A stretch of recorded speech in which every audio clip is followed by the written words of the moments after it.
accommodations. As a coworker, I can be a source of support. As someone with a mental health condition, I can ask for what I need to perform my best. What can I do? What can I do? I can remind others that none of us are alone. And that we all benefit from workplaces that promote good mental health. Learn more at whatcanyoudocampaign.org. If you see a student being bullied, be supportive. Ask if they're okay and invite them to join you. You'll be an ally and you can make a friend. Friendship! Visit StopBullyingSpeakUp.com and join Cartoon Network to redraw your world without bullying. I'm attorney Brian Ritchie. Getting hurt in a car wreck comes with all kinds of stress and frustration. But when you call me, I'll be on top of all of it. So all you need to worry about is getting better. If you've been injured in a car wreck, I'm on top of it. Contact us at ritchielaw.com. WCMC-FM HD1 Holly Springs. Canes with a chance, drifting in, getting a shot free is Hall. Still loose, they score! They score! It's over! Carolina, Taylor Hall wins it in overtime!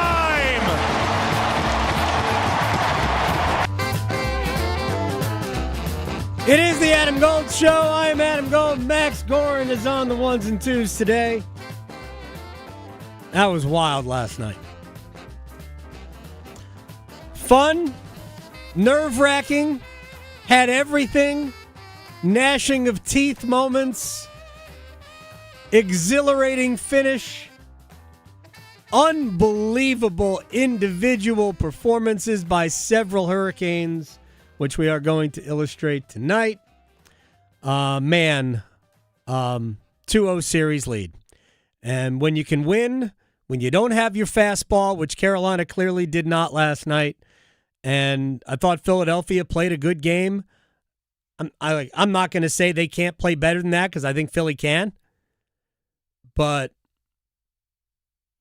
I mean, Carolina did not have their A stuff. No, especially right out of the gate. Kind of a slow start. Well, it turned out to be, but Carolina had the first glorious scoring chance with Ehlers behind the net, passing it out in front to Stahl, missed the net.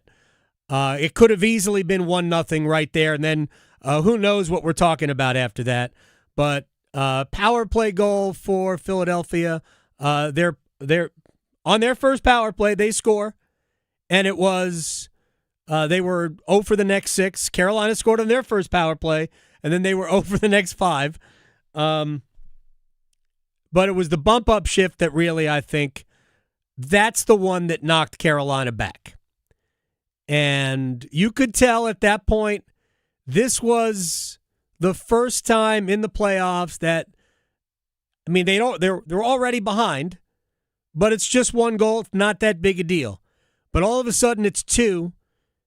The Flyers can feel it because I think Philly was good even after that bump-up shift for a little bit. And you could tell that Carolina was, like the oxygen had come out of the building. And it was the first time in these playoffs that I thought Carolina could, I'm not talking about the crowd, like the team looked like they were a little unsure. It was a very, very tight offensive performance for Carolina. Passes were not accurate. Stick handling was not good. Decision-making was not great. You had guys occupying the same space all night long. Guys almost running into each other. And it took some great individual efforts to rescue themselves from it. And we'll go into it individually and within each, like the Ehlers power play goal and all the things that happened right to get that, middle of the first period to get within 1. The Jarvis goal that tied the game. The fact that Carolina wasted, I think, a very good first 12 or so minutes of the second period without getting anything out of it. And then I thought Philadelphia kind of turned it back on them latter part of the second. And then the third, like Carolina was better in the third, but I thought Philly had plenty of opportunities to extend. Carolina really relied on Frederick Anderson in stretches in the third period and definitely in overtime. But, man, it was fun to be there, and the adrenaline carried me all the way home, which was, I don't know, like 2 o'clock in the morning. It was way too late. Max, were you in the building last night? I was. Woo.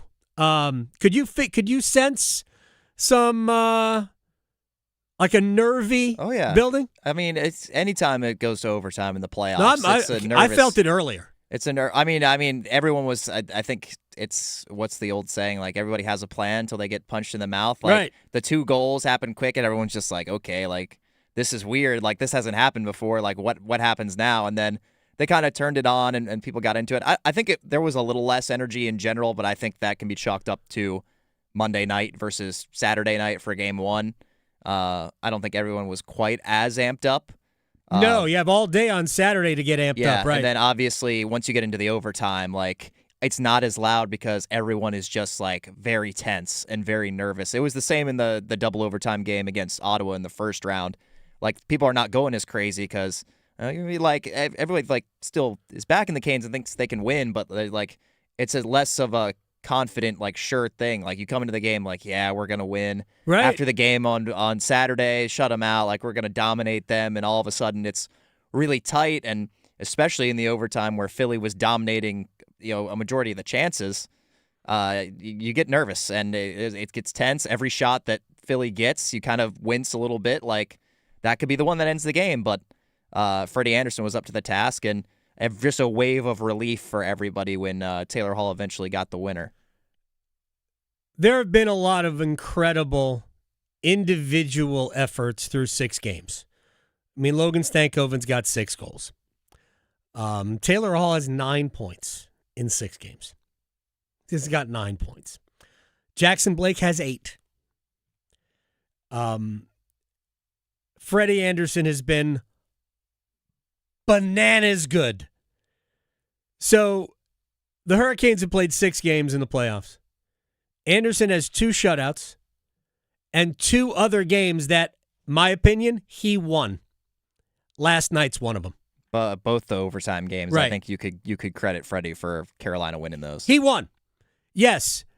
Everybody will give the overtime game-winning goal scorer the first star of the building. I did.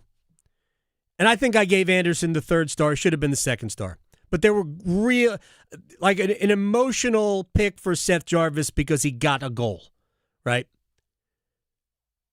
But Freddie Andersen won 2 playoff games this year.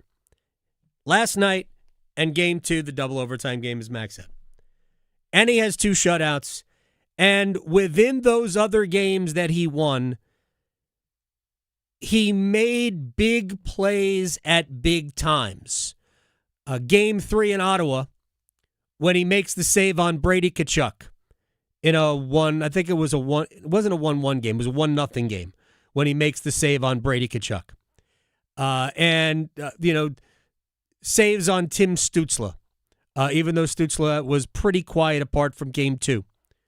But he made big, big saves without having to do a ton of work, which is why he played Game 4 in Ottawa a day and a half after Game 3, because Game 3 was kind of a low-event game, and he really only had to make 2 saves in that game. But Games 1 and 2 in each series, shutout, you win it. That's what Andersen has done. And after the season that he has had, to see what he has produced so far through 6 playoff games, it is the only way to describe it is, man, sports happens. And when muscle memory kicks in, you just never know what you are capable of. And Andersen's year was so just not good. Hanging on. How many times were we positive that Brandon Bussey was going to be the guy?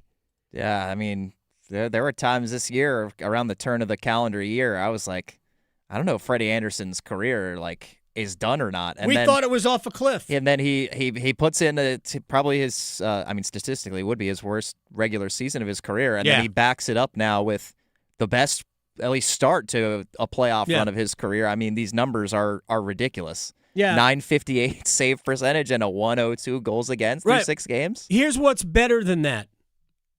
For those people who are familiar with a stat called goals saved above expected, Hockey Reference produces it. It's actually, I think, a natural stat trick stat. It's a very good stat. It's basically, it's the goals that probably should have gone in. It's a cumulative stat. Now you can compile it, game to game, but it's a cumulative stat. Through 6 games, his goal save above expected is 10.2. 10.2.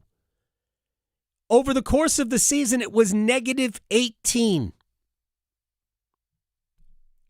6 games. We are talking about almost 2 a game above expected. That's what Anderson has done.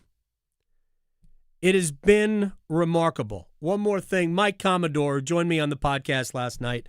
We're going to let you hear that conversation with Carolina Stanley Cup champion from 2006. The performance last night of Keandre Miller was absolutely, it was doctorate level hockey. And it's not just Miller, it's Walker too. As a tandem, those guys have been tremendous. I don't know what kind of stock people put into possession numbers and things like that. And you are fair to look at it somewhat skeptically. It's okay. But the numbers for those 2 guys last night, and then I will quickly go into individual plays. Miller, shot attempts, 43 for, 10 against. This is all situations. He played nearly 28 minutes. 10 shot attempts against in almost half a game? No, well, it's more than it's a little bit less, obviously, because we had almost 20 minutes of overtime. But still, are you kidding? Walker was 31-8. Only 8 shot attempts against? He played like 23 and a half minutes. Shots. These are shots on goal.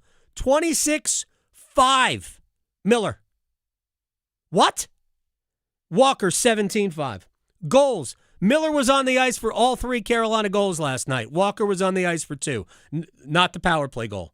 The only goal Walker was not on the ice for was the Oilers' power play goal. And by the way, Miller made plays on all 3 goals that allowed the goals to happen. Expected goals. Miller, 3.64, 0.3 against. Walker was 3 and 0.4. And how about grade A scoring chances? Miller, 16-0. Walker was 14-1. Those 2 dudes were ridiculous. Having gone back and watched extensive plays from that game, that's the opus. Both those guys. Absolutely tremendous. All right, we'll dig into more of that in a little bit. But last night, Mike Commodore joined me on the Canes Corner podcast. There's a lot of stuff to talk about, but let me bring in a Stanley Cup champion, Mike Commodore, who has been kind enough to give us a little bit of time to talk about 3-2 Hurricanes in overtime. Mike, thank you very much for doing this. Thoughts on what seemed, especially to us in the building, like a very nervy Hurricanes win tonight? Yeah, I thought, first off, thanks for having me, Adam. I appreciate it. I thought it was a good game.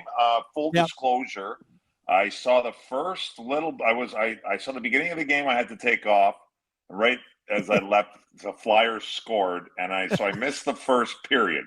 And That's fine. So I missed most of the goals, but then I saw the rest of the game. I rushed home after. I had to go to the gym to try and keep myself under 250. So I gotta do that. That's important to me now. So, anyways, and I thought it was a good game. I thought it was a little bit. There were a lot of penalties. Oh my gosh! Yeah, tons. Which is, it's hard to. The game I thought was a little bit choppy, But when you got a game like that where there's so many penalties, like, it messes up, guys don't get into the flow of the games. And some guys are playing more than maybe they would be, or playing more minutes early or what. It just kind of, you can't get everything rolling. So, right. Yeah, I thought, and like delay a game penalties and too many men and, just penalties that, you don't really want to be taken. But at the end of the day, it all worked out. I thought both goalies were good. I took some notes for you, Adam. All right, I like that. Yeah, right. I didn't want to come on here and sound like an idiot. My notes are, now don't get your expectations too high. I said both goalies were really good. Yeah, very good. Too many penalties. Already touched on that. Kane's PK, very good. Couturier, I thought, was really good for Philadelphia. Dynamite. He played good. Yeah, and he's taken a little bit of a chop in minutes and looked at a different role. He looked really good tonight, I thought. Robinson, boy, he'd like to have a couple of those chances. And I think did he get 2 breakaways in the first period? In the second period, it was Jarvis shorthanded, forced his way down the ice. They hooked him down, but he got the puck over to Robinson, who was stopped by Vladar. Then Freddie Anderson with a go route in football. Robinson behind the defense. Really? Yeah, absolutely. Okay, but Ray another good save. Ray Ferraro on TV said that it was. I saw for sure 2 real. He's a 4th line guy. Like he plays a decent amount for sure. But yeah, I'm sure he'd like to have a couple of those back because I think he had 3 or 4 grade A's then. Yeah. And I said, Jarvis was good. You were talking about the line switch up there, which I'm sure is good for him because his first goal of the playoffs. And then my boy's kid, my old college teammate's kid, Blaker. Jackson Blake looks like a player. There's no question about that. Yeah. He's come along real nicely, which is, I know it's really fun for his dad, and I'm sure it's very fun for him. So he looks great. He has been a dynamite player. It's been a long time. That line has been good really all year, and now that they are just piling up points between Hall, Stankoven off the score sheet tonight for the first time, not only in the playoffs, but he had like 7 straight games with a point toward the end of the season. He's been ridiculously good. But the 3 of them, what Taylor Hall has meant for those 2 players. Sure. And I think them for him, too. That line has been Carolina's best. Yeah, it'd be a shot in the arm for Taylor, obviously. Now all of a sudden he's been around for 15 years now, something like that. It'd be in the neighborhood. Yeah, I mean, I played against them, so it's been a while. So, there'll be a shot in the arm for him, and I'm sure those 2 are pumped. And, we'll put a little stank on it. I like that guy. And I heard about him in juniors. Because he played out in Kamloops, I think it was. He was out in the dub, pretty sure. Yeah, Kamloops. And then in Dallas, and somebody told me, they're like, man, watch out for this guy. Like, he's not very big, but he works and he gets things done. So I've kind of paid attention.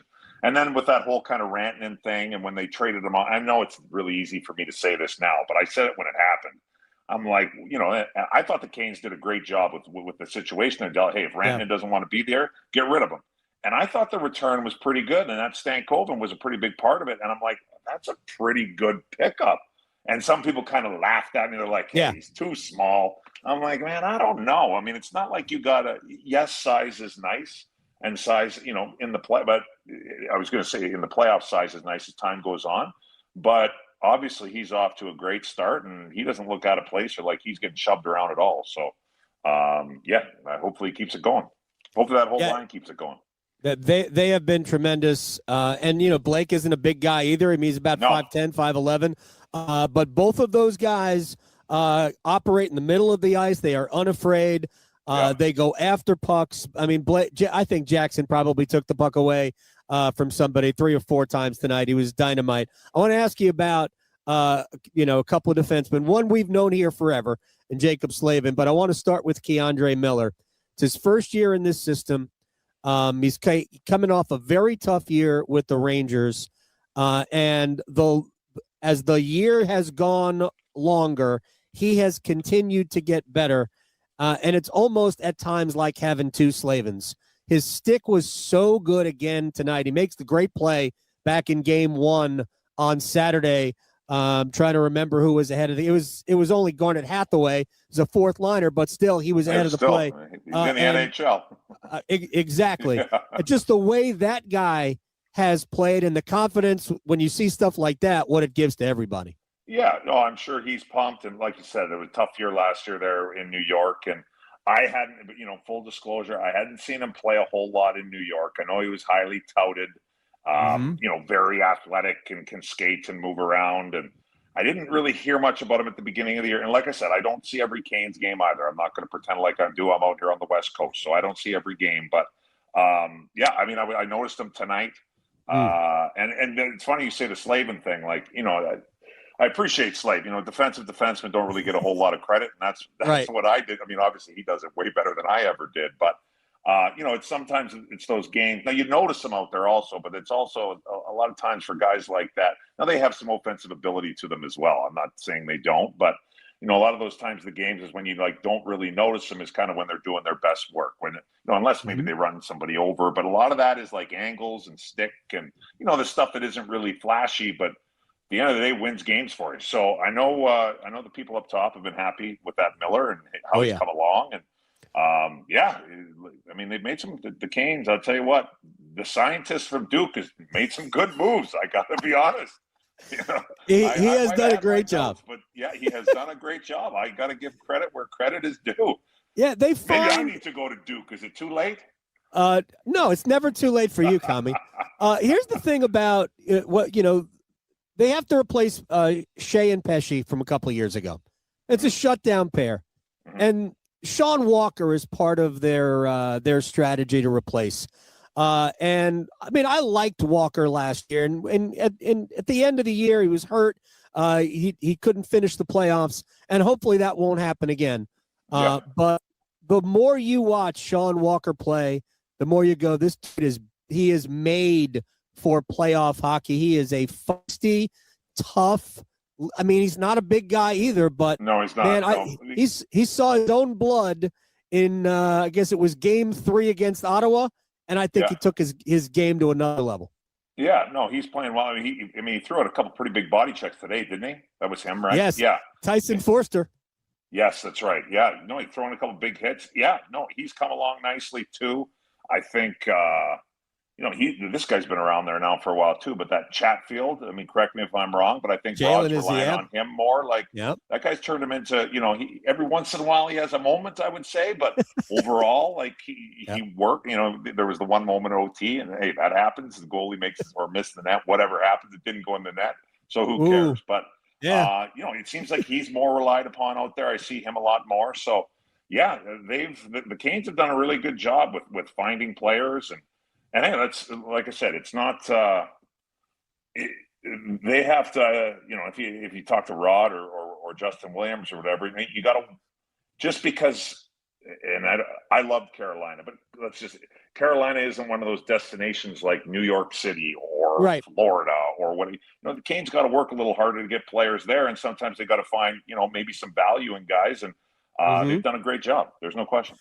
Sean, and he's going to be here. He's got 3 more years left on his contract, and you've got Miller now with 7 more years, and these guys are going to be here for a long time. I'll let you go after this. Just want you to tell me the psychology of winning a game when you didn't have your fastball because Carolina was not great tonight. Andre wasn't great tonight. Sebastian had moments of good, but he wasn't great tonight. And frankly, even Taylor Hall said, and he scored the game winner, he said he didn't like his game tonight. So the psychology of winning a game when you didn't have your best stuff.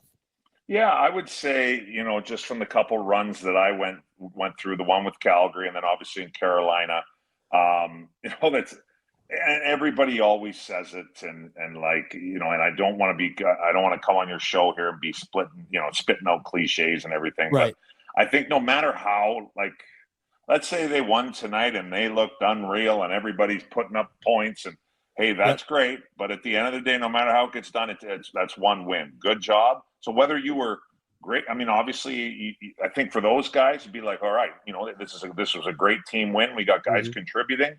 Let's try and get better for the next game. It's just one win. Let's move along. And I think it's just trying to keep things, even if, let's say, they, whatever, they got 6 in a row so far to start. And, sooner or later, they're probably going to, even coming off a loss, it's like, all right, that sucks, but let's get better and just try and keep things kind of even. And I think that combined with not playing scared. And, when they were talking about on TV a little bit, Ray Ferraro, and, when it comes to overtime, and I don't, and Ray made a good point, and I agree with him. It's like, hey, yes, a goal gets scored and the game's over. It could be, somebody's winning and somebody's losing. That's just how it is. But not playing scared and going out there and playing your game and not being scared. Don't be tentative, I guess, is the best way to put it. If you're going to go down, you might as well go down swinging and trying your hardest and doing what you do best. I think those are keys for playoff success. Mike Commodore, the one and only Stanley Cup champion. I'm glad you could do this. I hope we can do it again. I hope we got a whole bunch more Hurricanes games. Yeah, hopefully we got another 6 weeks or 2 months more, whenever it is. Hopefully they keep winning. So, yeah, I'm happy to come on anytime, Adam. Just let me know. Thank you very much, my man. I appreciate your time. Mike Commodore, by the way, he has a Clearing the Crease podcast you can watch on YouTube as well. There's a lot of things I want to get to about last night's game, individual performances, Taylor Hall, Sean Walker, Keandre Miller, Frederick Anderson, the big goals from Ehlers and Jarvis as well. There's so many good performances from last night, even though Carolina admittedly didn't play a great game. They did not. In my lead to the podcast was kind of got away with it tonight. But Philly scores on 2 of their first 3 shots, and then the next 33 swallowed up by Freddie. All right, Max Gorin is here. I'm Adam Gold. When we come back, NC State got the good news about Paul McNeil. We'll talk to Cory Smith from Pack Power about how NC State hoops is shaping up, the job that Justin Gainey is doing as head coach as well next. Still arguing whether hockey or golf has the tougher dress code? The Adam Gold Show on the North Carolina Sports Network. Need more Stanley Cup chatter, Canes fans? Listen afternoons with Adam Gold in the Drive for our Cup check-in, served up by Carolina Ale House. We talk with hockey's best, past and present, bringing you the latest insight on the chase for Lord Stanley's Cup. It's the Cup check-in on 99.9 The Fan, served up by Carolina Ale House. Come to Carolina Ale House for the official Carolina Hurricanes viewing parties throughout the playoffs. Visit CarolinaAleHouse.com/Canes to see the schedule. Adam Gold here from my friends at FanDuel, America's #1 sportsbook, helping you celebrate the NBA playoffs all spring long. They're giving you better payouts on same-game parlays during the playoffs. More ways to build value every time you play. Stack your picks your way for every game, every matchup, every moment. Lakers are heavy underdogs in Oklahoma City. Maybe LeBron can summon some magic. So if you are betting same-game parlays this NBA postseason, you got to do it on FanDuel. Better payouts all playoffs long. FanDuel.com/local to get started. FanDuel.com/local. I think LeBron has a couple of games of magic in him. FanDuel, official partner of the NBA. Play your game. 21 and over and present in North Carolina. Gambling problem? Call 877-718-5543 or visit morethanagame.nc.gov. This is the sound of Claire cooking dinner at home. And that's the sound of a fraud alert from Wells Fargo, flagging a charge for a pricey restaurant in Paris. Considering Claire isn't in Paris right now, that seemed odd to the bank and to Claire. 2 taps later, Claire says nope to the charge, and Wells Fargo is on the case. However you make money work, Wells Fargo can work with that. Wells Fargo Bank, N.A., member FDIC. Jungle Cashword Scratch-Offs and Digital Instance games are here. 2 ways to play. Yeah. Play scratch-offs like you do. Scratch it. Play digital instants on your phone. 2 ways to win. Right. 2 ways to find letters and complete words. 2 ways to win up to $150,000. That's a lot of crackers. Jungle Cashword from the North Carolina Education Lottery. 2 ways to play, 2 ways to win instantly. Must be 18 to play. Approximate overall odds to win range from 1 in 3.79 to 3.90. Problem gambling helpline 877-718-5543. When sleep isn't working, everything feels harder. Your health, your patience, your focus, even your relationships. I'm Megan Giggling with Parkway Sleep Health Centers. Too often, people are told to wait months or even years just to talk to a sleep specialist, but untreated sleep problems don't wait. At Parkway, care begins within weeks with home sleep studies and fast, coordinated support, so people can move forward instead of staying stuck. Better sleep changes everything. Parkway Sleep, your fastest path to better sleep. Start today at parkwaysleep.com. Sound sleep, sound health. Calling all Caniacs, come watch the playoffs at Carolina Ale House as the official Canes road game headquarters. Carolina Ale House is hosting viewing parties for the Hurricanes away games. Join us for indoor-outdoor viewing parties at our Cary location throughout the playoffs. Think of it as a hometown tailgate. You just bring a lawn chair, enjoy food and beers from the outdoor bar, and watch on our enormous TV. Visit CarolinaAlehouse.com/Canes to learn more, or keep an eye on our social media. Ale yeah, and go Canes! Snapshot from Progressive wasn't created for just anybody. Oh no, we made it for you. Smooth accelerators. When that light turns green, you're off. Like a warm knife through firm butter. Going from 0 to the speed limit in an appropriate amount of time. Sure, your car has horsepower, but your horses prance around as silky smooth as your right foot. Fancy Prancerton. With Snapshot, safe drivers like you get personalized rates based on your driving habits. Sign up today at Progressive.com. Progressive Casualty Insurance Company and Affiliates. Snapshot not available in California or from all agents. This is Adam Gold. That's Frederick Anderson joking, believe it or not. Like, it's not great comedic timing. Right. But that is It's Anderson there. joking. You can tell. He's like, I'm not going to play your little games, but I know what you're doing. Like when he was getting his award last season and he was on the ice and it just looked like he was walking through the park. The Adam Gold Show.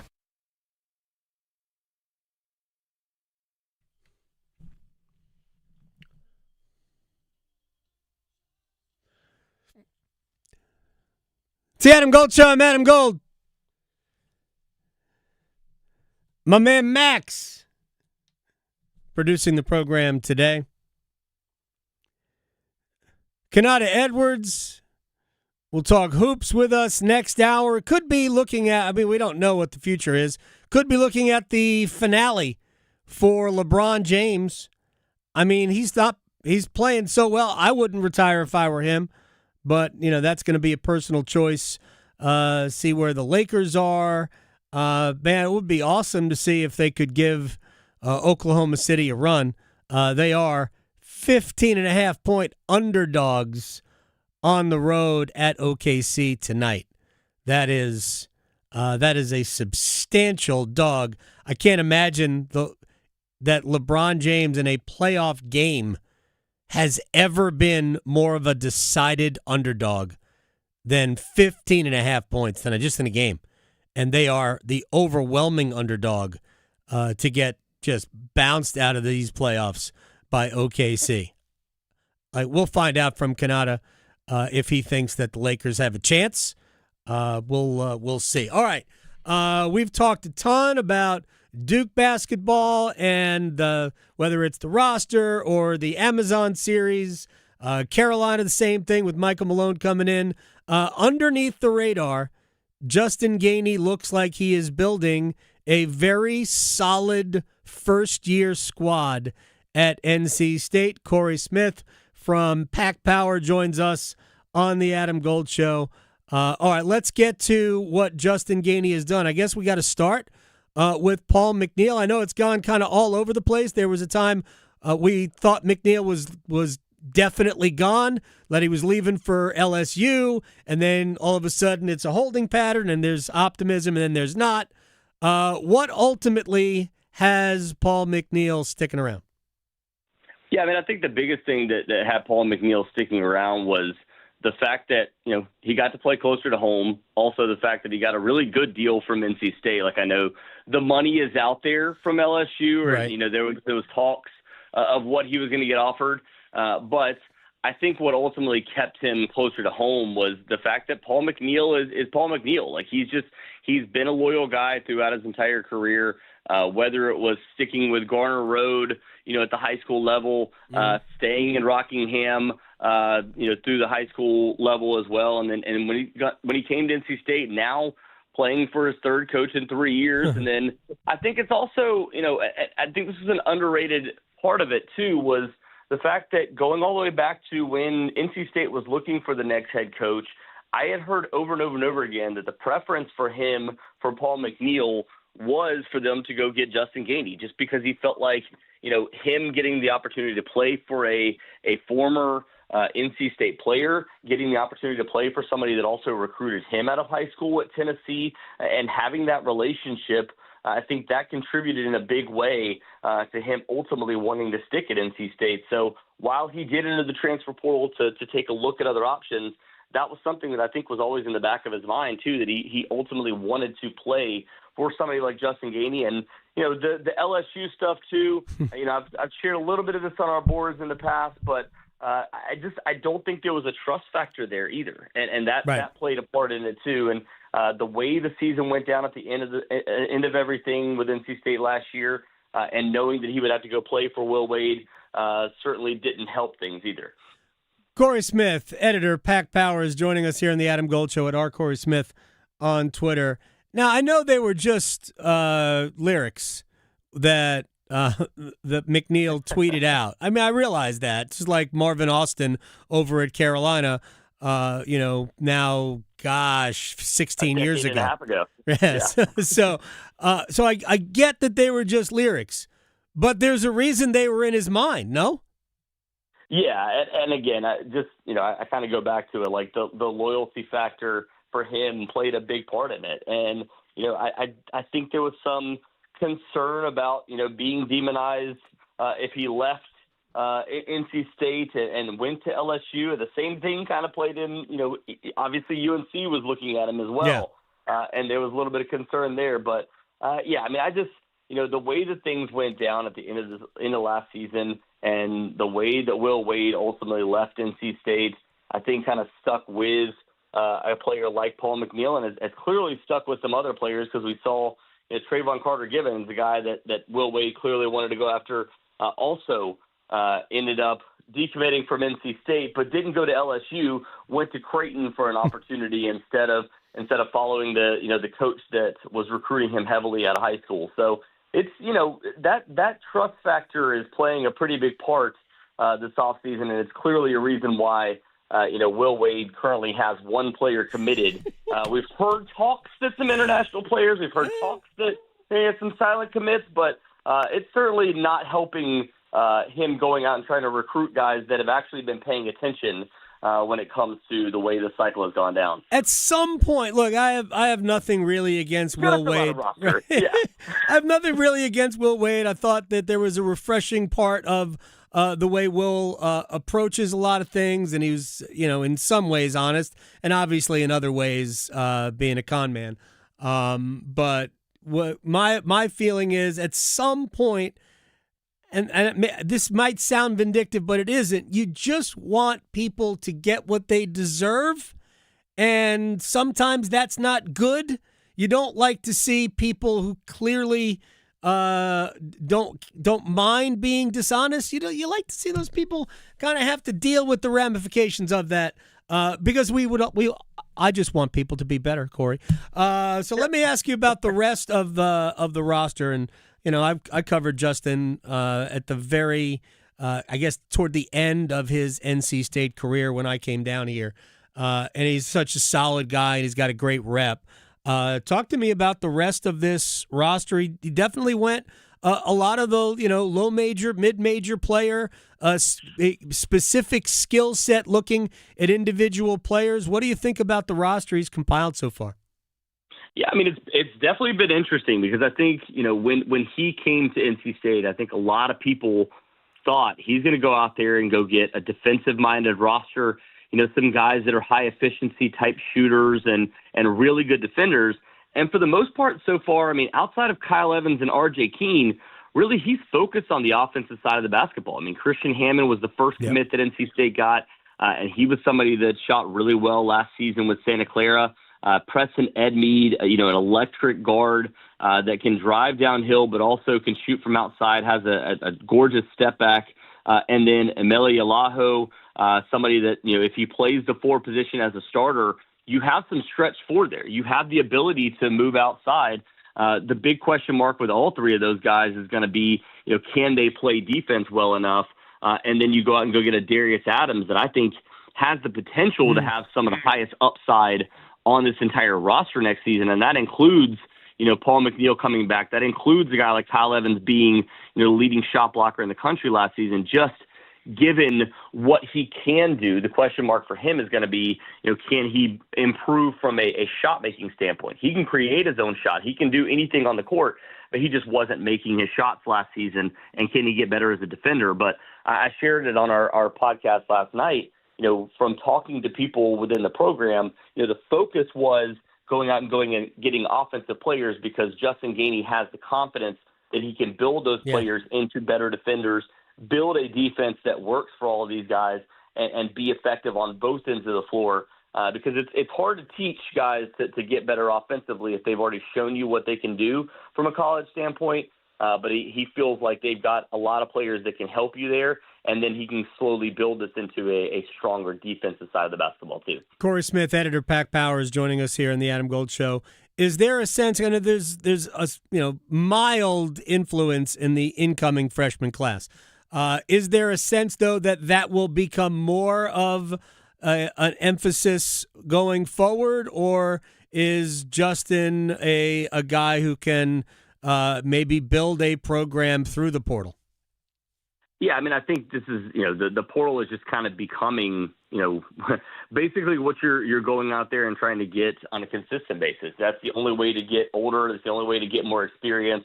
But if we know anything about Justin Gainey, one of the things that he loves to do is try to find that diamond in the rough, type of player. And he's done it consistently with North Carolina, the state of North Carolina, whether you go back to Jonas Adu that went to Tennessee initially and then went to Marquette and a couple other places before he ended up trying his hand at the NBA, but was a really high upside type of guy that slowly worked his way into being a top 50 type player in that recruiting class and was already committed to Tennessee. Did the same thing with Bishop Boswell, who was one of the best defensive guards in the country this past year. But they've done that on a consistent basis and found players that can fit those roles. Yes, Tennessee didn't end up holding on to a few of those because they ended up transferring elsewhere, but those were all players that contributed in a big way. I mean, Bishop Boswell started every game for Tennessee this past season before, making the decision to look for another home. So, and that's the thing is as much as you are building and trying to build through high school recruiting, you do it on the basis of understanding that every roster is a year-by-year basis. It's no longer, all right, I'm going to go get this guy, and because he was, the number 142 overall player in the country in that recruiting class, and we showed, that we loved him, and he built himself into averaging 12 points per game. That, if another school, if a team from the SEC or the Big Ten comes in and throws a lot of money at them and their agent, it's going to be hard to keep them. So you're building from, the grassroots and trying to get those types of players, but also understanding that if you have to replace them the next year, it's probably going to be through the portal. So I think balancing that out is going to be what Justin Gainey is going to do on a year-by-year basis. Final thing for Cory Smith, editor, Pack Power, @Cory Smith on Twitter.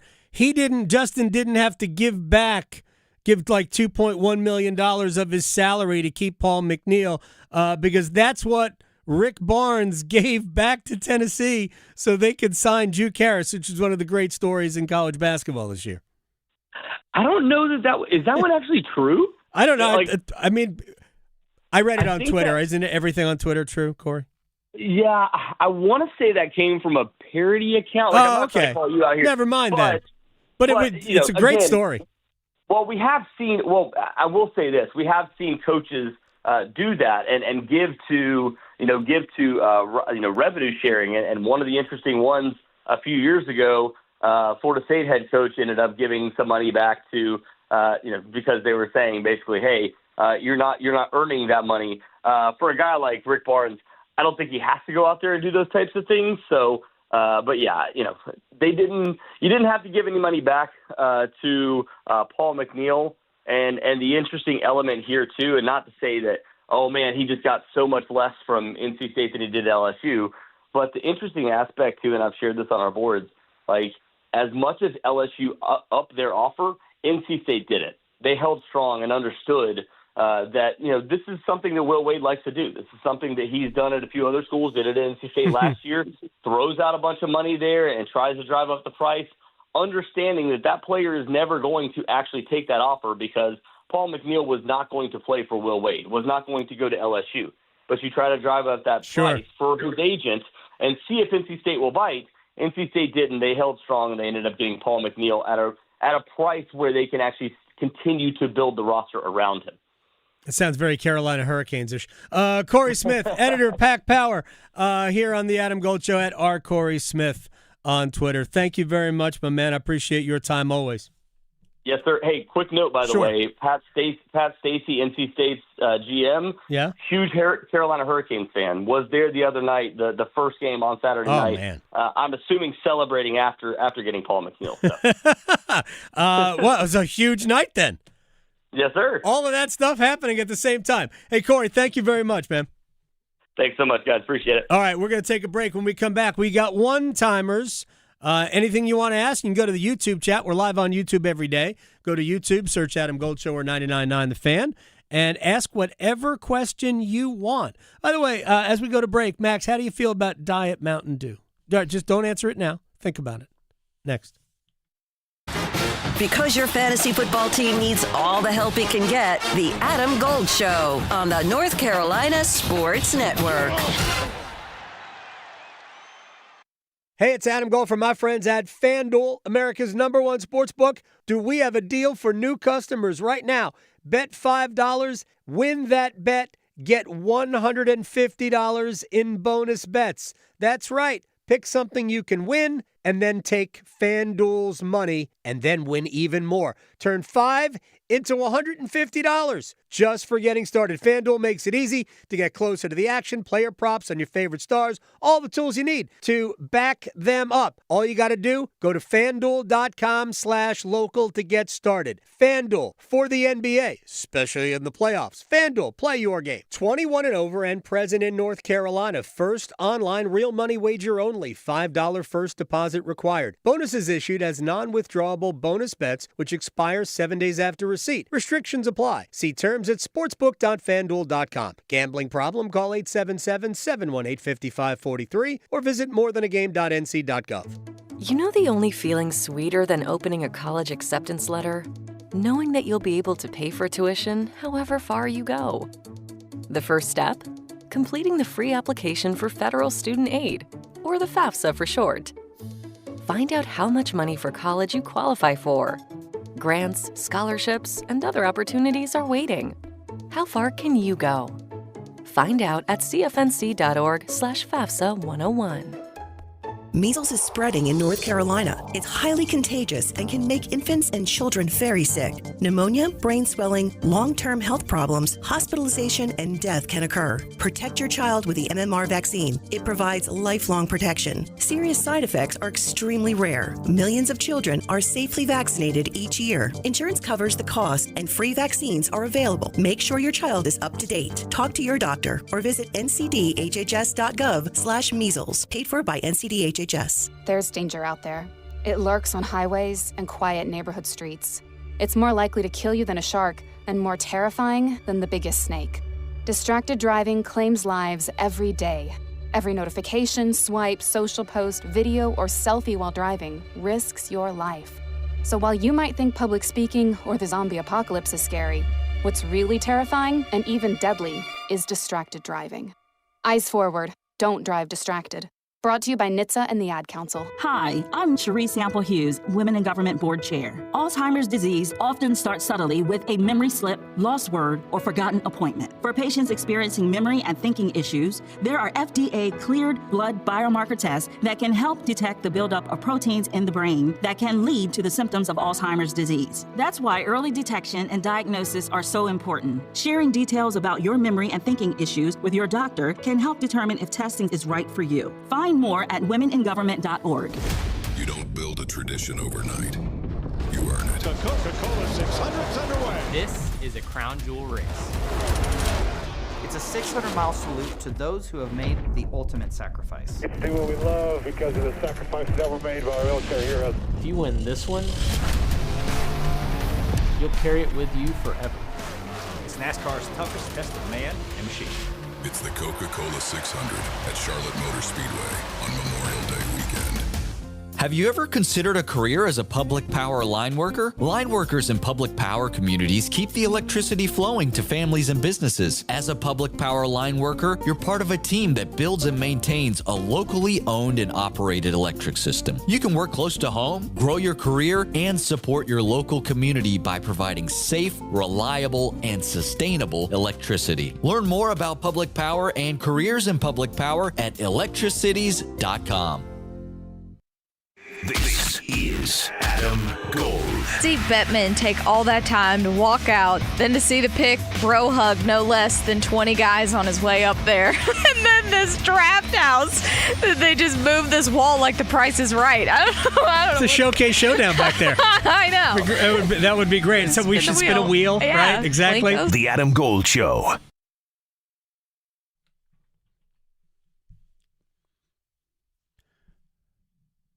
It's the Adam Gold Show. I'm Adam Gold. Max Gorn on the ones and twos.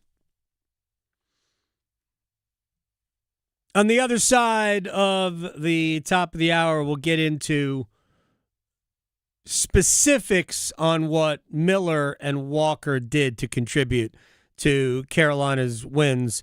You know, sometimes it's hard to notice exactly who was the star of the game. Max, you asked me this earlier as I was jumping on with you and Paul about, you know, has Keandre Miller been Carolina's best defenseman? I still think the answer is Jacob Slavin overall, but I did not, until I went back and I kind of sifted through all of it, I did not realize just how next level Keandre Miller was last night specifically. That one of the best games in retrospect that I have ever seen from a Hurricanes defenseman. Statistically, it brings it all out, but then you look at the things that he did, especially on all three. He makes a play on every one of Carolina's goals that allows the play to even happen. So we'll get into that coming up on the other side. Right now, one-timers.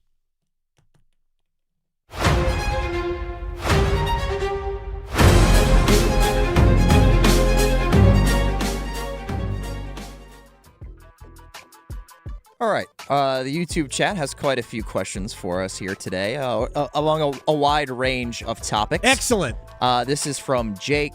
Who do you think makes the Champions League final? I think Atletico pulls the upset and Bayern wins tomorrow. Should be two great matches. Yeah, I like Bayern tomorrow. That's going to be absolutely awesome.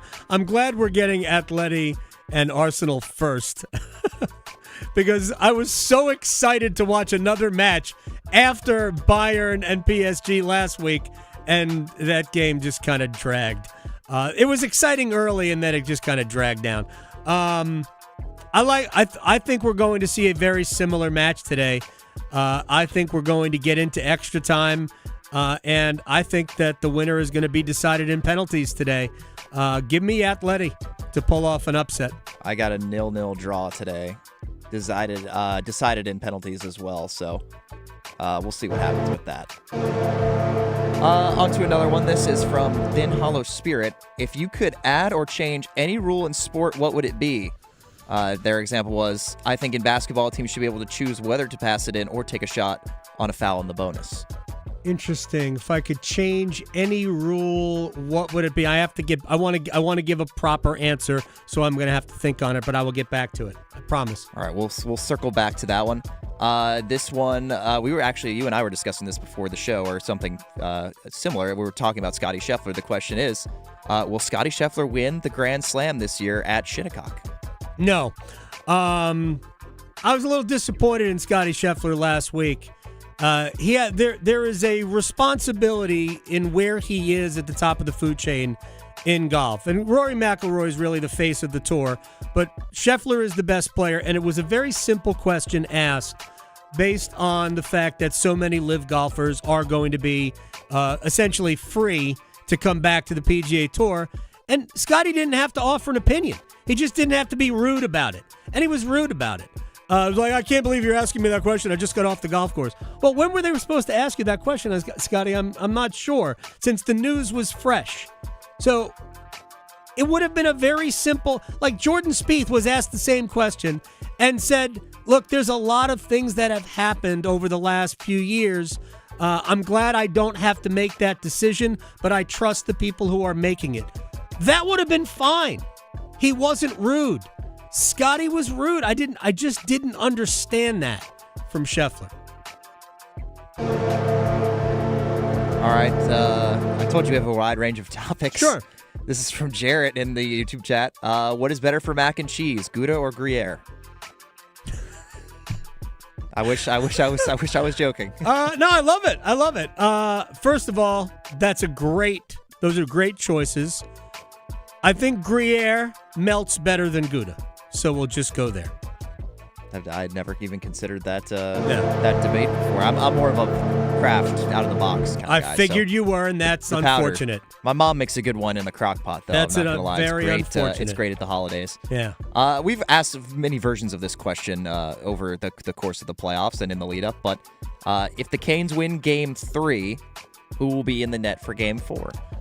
Well, it really depends on how Game 3 goes. If Game 3 goes like Game 3 went in Ottawa, then I would anticipate it will be Anderson again to close it out. If you don't have to use Brandon Bussey, don't use him. If Anderson is still playing well, but it really all depends on the workload. But let's be honest, Carolina's got to play a lot better on Thursday than they played last night.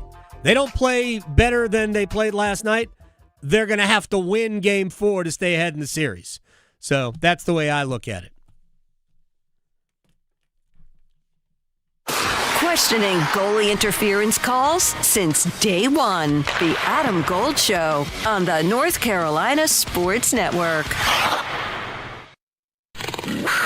Hey, Carolina Panthers fans, it's Dennis Cox from 99.9 The Fan. Join me and my co-host Chris Lee from WREL TV as our podcast Panthers Playbook rolls on this offseason, presented by Wake Orthopedics. In every episode, we'll keep you up to date on Carolina Panthers news as we break down the NFL draft, insights on free agents and prospects, plus all the inside information on the offseason. Follow and subscribe to Panthers Playbook wherever you discover your favorite podcasts or watch on YouTube. Life's great stories are built on yes and. Yes to the big game and the private suite. Yes to the beach and sailing offshore. Yes to traveling the country and exploring new ones. With the new Millionaire for Life from the North Carolina Education Lottery, you can say yes to $1 million now and every year for a lifetime. Millionaire for Life. Winning is just the beginning. Drawing 7 days a week.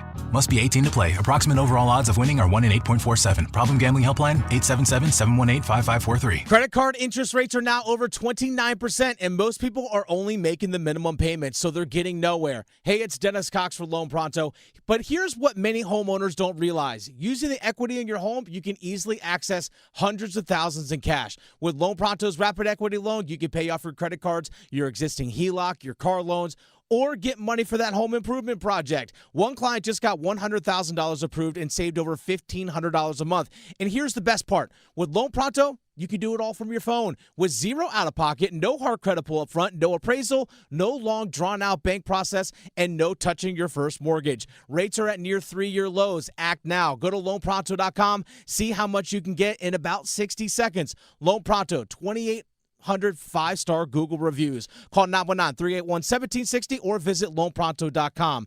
919-381-1760, loanpronto.com. Equal housing lender, NMLS 166171, NMLSconsumeraccess.org. It's bow time. There's something special about the first bite of a Bojangles Cajun Filet biscuit. Like an edible alarm clock that slaps you awake with bold Cajun flavor. The moment you sink your teeth into that soft, fluffy, made-from-scratch biscuit, then strike gold with a juicy piece of fried chicken, you'll know. Nothing beats the first bite. Except the second first bite. Get a Cajun Filet biscuit combo today at Bojangles. It's bow time. Bojangles is now hiring crew and management positions. Apply in person at select Triangle area Bojangles during the spring hiring day, Thursday, May 7th from noon until 6 p.m. For participating locations and more information, visit bojanglesrdu.com/hiring day. Bojangles offers flexible schedules and competitive wages. Be part of a winning team. Start a career with Bojangles. It's bow time. What is dedication? I think a parent's job is to protect our children, but also prepare them for the world so they become good, kind human beings.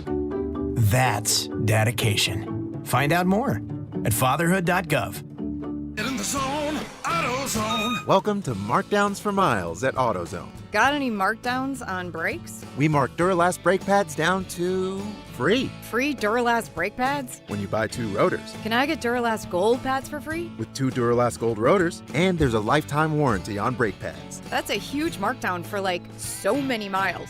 Save on brakes and more during Markdowns for Miles at AutoZone. Get in the zone, AutoZone. Restrictions apply. This hour of the Triangle Sports Leader is powered by Ritchie Law Firm, injury lawyers. Ritchie Law is on top of it. Go to ritchielaw.com. That's ritchielaw.com. They score! Broadcasting live from the Eagle Leasing Studio.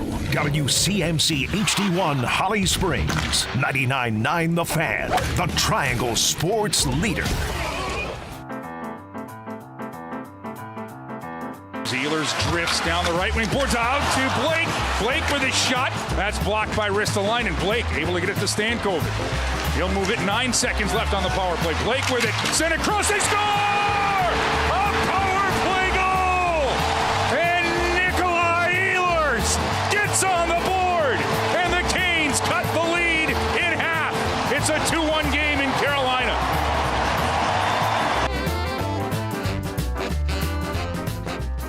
It's the Adam Gold Show. I am Adam Gold. Max Gorn is producing today's program. Victoria concerting all week long. She's missing out. Although I'm sure she's paying attention to what's going on with her favorite hockey club, 2-0 up in the series.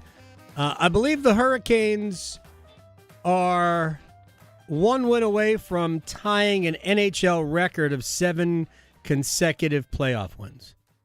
I believe that's, I think there's 2 or 3 other teams that have done 7 in a row. To start the playoffs or just in general? I think it might be in general, but I believe it's a record. I thought I heard that last night, but I have not done the research on my own. I have done other research. Did you know that last night was Carolina's 13th since Rod Brindamore took over?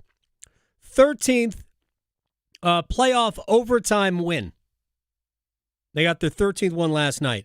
They are 13-9 in overtime with Rod Brindamore as the head coach. They have now won 4 in a row in overtime. That was on the heels of a 5-game overtime losing streak, which dated back to those first 2 overtime losses against Florida in 23. But before that, they had won 7 in a row. It's a very, very seesaw thing back and forth. But they have now won 4 games in a row in overtime. And in closeout games, the Hurricanes are 5-0 in overtime under Rod Brindamore. I did a fact check here. The best start to an NHL postseason is 9 consecutive wins. 1985 Oilers, although that was when the first round was a best of 5. Okay. And then the longest win streak in a single playoff year is 11 games. That is a three-way tie between 1993 Montreal, 1992 Pittsburgh, and 1992 Chicago, actually both in the same year, which is 11 in a crazy. row? Yeah, both won 11 games in a row during the playoffs that season. And then the longest streak across multiple playoffs is Pittsburgh Penguins from 92 to 93, 14 playoff wins in a row. That's wild. Ben, the stats guy, says it's to there's so many things coming in here. It's to start the playoffs and since 1990. I assume I have to dig into it. That's probably when they went to 7 games in the first round. Okay, so would longest. Would that make sense? This is from the NHL. Longest postseason opening winning streaks. Rangers 24-7, Penguins 2008-7, Rangers 1994-7, Hurricanes among others 6. So tie that with a win on Thursday in Philadelphia. All right. First of all, I want to answer the question. I promised to circle back and answer the question, right? The question was, do we remember who it was from? Rules change? I can make a rules change in any sport? Yes, it was from Thin Hollow Spirit. All right, Thin Hollow Spirit. I'm going to answer this question, but I'm going to broaden it. For people who have listened to me talk about this for a long, long time, you know how I feel about the way we use replay to correct mistakes. I'm going to help, in fact, in some ways, save all sports right here. I'm putting a time limit on how long we can look at a play. What was replay instituted for in every sport? We have an obvious mistake. Let's correct it. It was never meant to slow it down to like 10 frames per second so we can see every single thing that happened. It was never meant for that. It was simply meant to correct the obvious mistakes. And we don't do that. So, my rules change across sports. All replays, full speed, not slow motion, full speed. If we can't tell, it wasn't an obvious mistake. And you get 60 seconds. If we can't figure it out in 60 seconds, whatever the call was stands. End of discussion. My rule. Ready for take 2?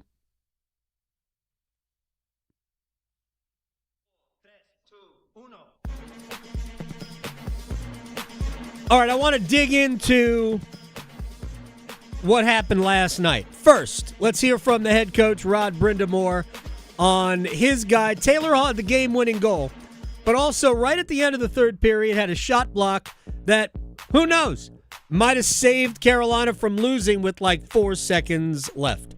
I think we've talked about it maybe even before the playoffs, I have, about his impact on the team, and then maybe like you said, the buy-in or whatever, but the change in his game. And then it's, he wants to win, and so he's doing whatever he has to do to help the team, and he's doing it in that situation. Obviously, both ends of the rink, and obviously winning it for us too. So I mean, he's been just a great player for us. It was a throw-in. Taylor Hall was the vehicle through which Carolina laundered the Mikko Rantanen contract last year. They never thought. They can say what they want. Did they think Hall could have helped them last year? Sure. Did he help enough to the point where, hey, this just might work? How good has he been? I've talked to Blake and Stankoven about how he's been for them. I do think the conversation might need to shift to how good they have been for him and what they have done for him to give him even more energy. He is an excellent player. I have no idea where this season's going to end. We could be playing a lot of hockey. We could have another 15 games or more. he's going to be a big part of it. The success, he's going to be a big part of it. And we might be looking back going, how did that even happen? How did that guy end up here to do this? All right. From Hall himself, he describes the game-winning goal. Yeah, I just watched it. I didn't realize that I fell down and then put it in. When you score in overtime, it seems like parts of your memory kind of go. So, yeah, it was a gritty goal. I didn't do a very good job of attacking tonight personally, and I got that puck and I just wanted to get to the middle of the ice as much as I could, and got a shot off and got the rebound, and yeah, that was an overtime goal for sure. Meaning it's just one of those grimy goals that it doesn't look pretty. I'm going to get into that goal and how it happened in a little bit. Here's the head coach on everybody talked about no adversity. Hadn't trailed at all in the first 5 playoff games, not for a single second. Actually hadn't trailed since falling behind in the first period to Boston in the 78th game of the season. So it's been a minute since Carolina was behind. Anyway, adversity happened last night, according to the head coach. Yeah, not ideal. I actually thought we had a good start. And yet we, throwing over the glass for no reason, and then they had a good shift, and we had it in our stick and bobbled it around, and next thing you know, we're down 2. So that was not ideal, but I actually liked the way we played for the rest of the first half of the game. Found a way to kind of get it close. I think that was the key, not to get it another one for them, and then too many penalties. That just kills your team. Kills your momentum, kills everything. But you got to give the guys credit that did a great job there, and then found a way to tie it up. 13 penalties, 13 power plays, 7 for Philadelphia, 6 for Carolina. There was also 2 minutes of 4-on-4. It was a choppy game, to say the least. Here's the head coach on his goaltender. Well, he was the difference, right? And we were in overtime, especially. I thought that we had that one bad shift, and then we took a penalty, and then they had plenty of opportunities to win the game. So he was the difference there. That's where he really, I think, rose to the occasion and enabled us to hang in there and enabled us to get, obviously, the win. I mean, Freddie's save on Christian Dvorak at 2-1. Dvorak all alone in front. It gets glove, little bit of the pad, gets help from the post. The save on Denver Barkey at 2-1 in the first period. The save on Trevor Zegras late in the third period.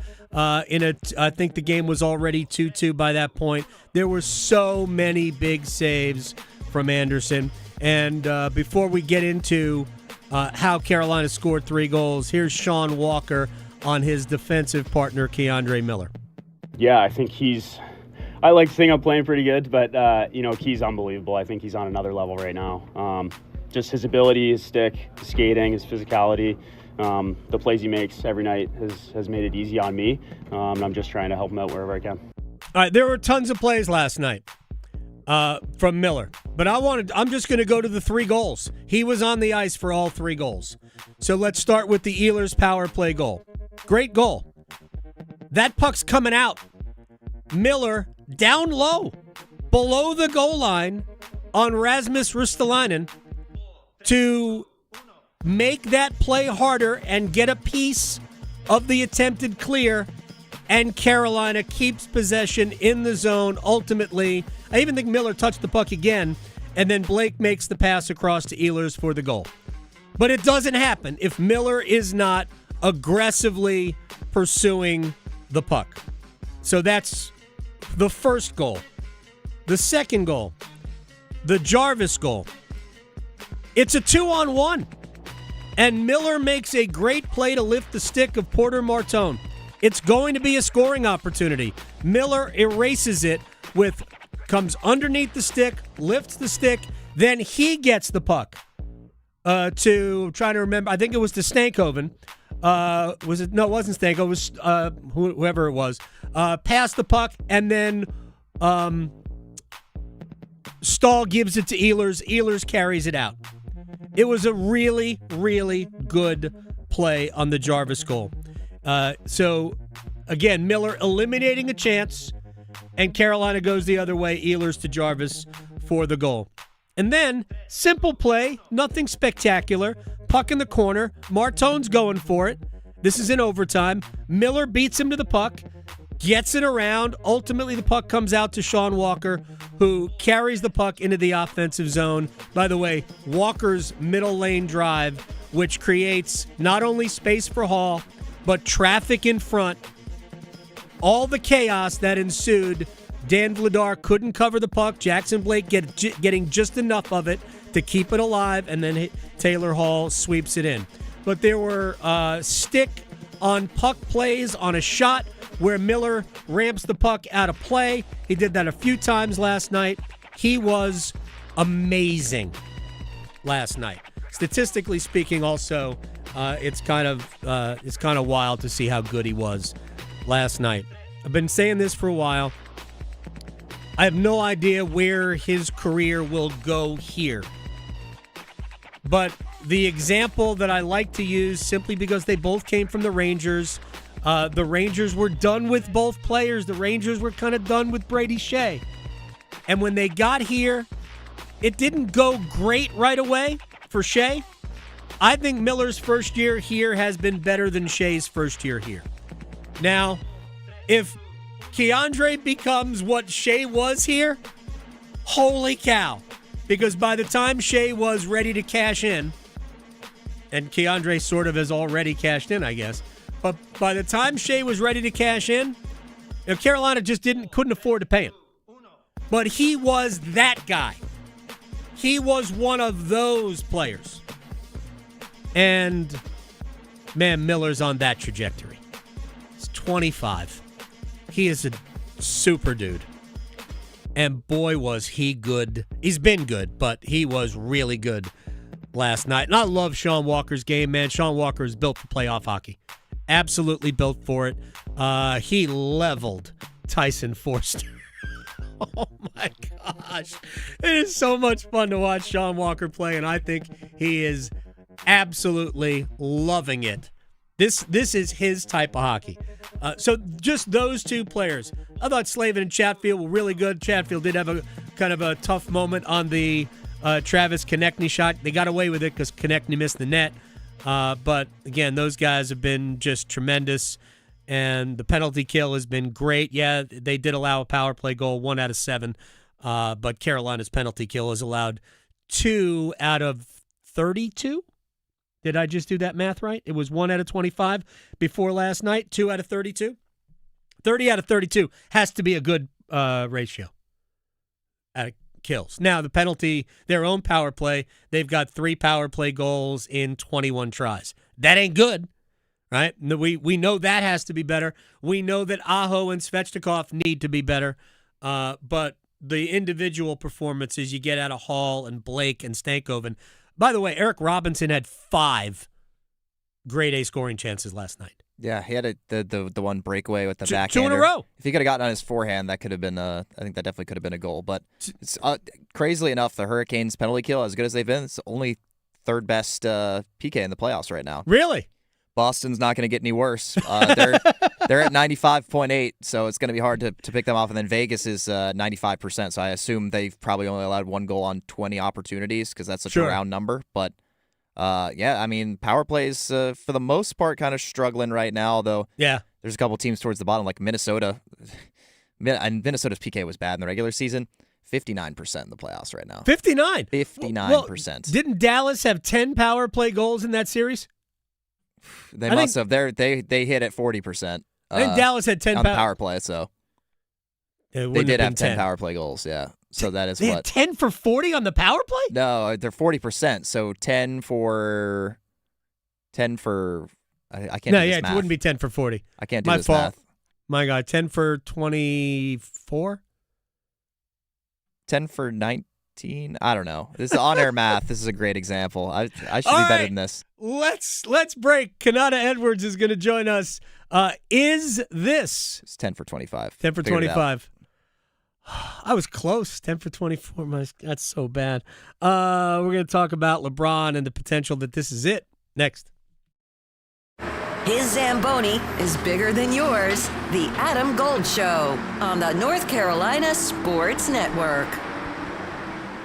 When news breaks, don't wait. WRAL News Plus goes with you everywhere. Weather, traffic, and breaking news, live and local, all day, every day. Listen on 96.5 FM in Durham, 99.3 FM in Raleigh, and throughout the Triangle on 101.5 FM HD3. At home, in the car, at work, or on the go. Stay connected to the Triangle's most trusted newsroom anytime, anywhere. WRAL News Plus. Coverage you can count on. The weather is getting warmer, the days are getting longer, and it's the perfect time to uncover that bike and go on some adventures. I'm Victoria Vodnecker here from 99.9 The Fan for Law Tigers, and with spring days come random showers. So when you're on your bike in the middle of a rainstorm, it is always important to remember things like slowing your speed down, staying alert, avoiding puddles, and keeping reflective gear with you is always a great idea. But unfortunately, these precautionary measures don't always prevent an accident. And if you're ever in an accident that wasn't your fault on your motorcycle, one very important thing to remember is to always call Law Tigers first before calling your insurance company. At Law Tigers, they're riders too, so they get it. They understand everything, the value of your bike, your gear, what it's like to go through an accident. Case evaluations are always free, and you're not going to pay a dime until your case is settled. Call 1-800-LAW-TIGERS, North Carolina's motorcycle lawyers. Law Tigers is a network of independent law firms who are members of the American Association of Motorcycle Injury Lawyers. Law Tigers is not a law firm. I'm Neil, founder of Clay Room. When I found ceramics, I realized my calling was to give others the space to be creative. So I set out to open my own studio. Having a Chase Ink card has allowed us to grow it and bring people together. Now we're molding a creative community. With the Chase Ink Business Cash Card, you can earn up to 5% cash back on business essentials, so your business can go from here to possible. Chase for business. Make more what's yours. Real business owner compensated for their participation. Cards issued by JP Morgan Chase Bank, N.A. member FDIC, subject to credit approval. Terms apply. At Wake Orthopedics Urgent Care, we spend days, nights, and weekends in 3 convenient locations providing specialized care for kids and adults. Sprains and strains, shoulders and knees, fractures, hammies, and more. All that and all without an appointment. Walk in or limp in, either way you'll get the care you need whenever you need it. Visit us today at wakemed.org. HIV is not a crime, or it shouldn't be. We are well past the days of concern over a hug, a scraped knee, or a sneeze. Thanks to scientific advancements, stigma prevention work, and activists like Elizabeth Taylor. People living with HIV can do and live fully healthy lives without risk or fear of transmitting the virus to others. But a different fear remains. The fear of prosecution simply for living with HIV. In 30 states, Americans are being imprisoned due to their HIV status, even when there is zero risk of transmission. And when HIV is undetectable, it's untransmissible. It's time for the laws to catch up to science. HIV is not a death sentence nor a deadly weapon. And it shouldn't be a crime either. Join the Elizabeth Taylor AIDS Foundation in the fight to modernize outdated HIV criminalization laws. Go to etaf.org. HIV is not a crime. Campaign funded through the support of Gilead Sciences Incorporated. Progressive knows you could have easily taken the freeway, but you took the scenic route to see a waterfall and an oddly busy boiled peanut stand. Discovering the unexpected is exactly why you bought an RV, so protect it with a bundle from Progressive. Because although you may be 3 hours behind schedule, you're 6 jars of jam richer and possibly enrolled in a butter-churning workshop. Switch to Progressive and protect your RV, boat, or motorcycle by bundling with your home or auto insurance. Progressive Casualty Insurance Company, affiliates, and third-party insurers. Not available in all states or situations. This is Adam Gold. We're going to have Seth on the show next week when he gets back from vacation. He was by a pool. What are you doing? Get off Twitter. It's nicer to be on Twitter when you're by a pool anyway. No, just stop. Stop engaging with people. The Adam Gold Show.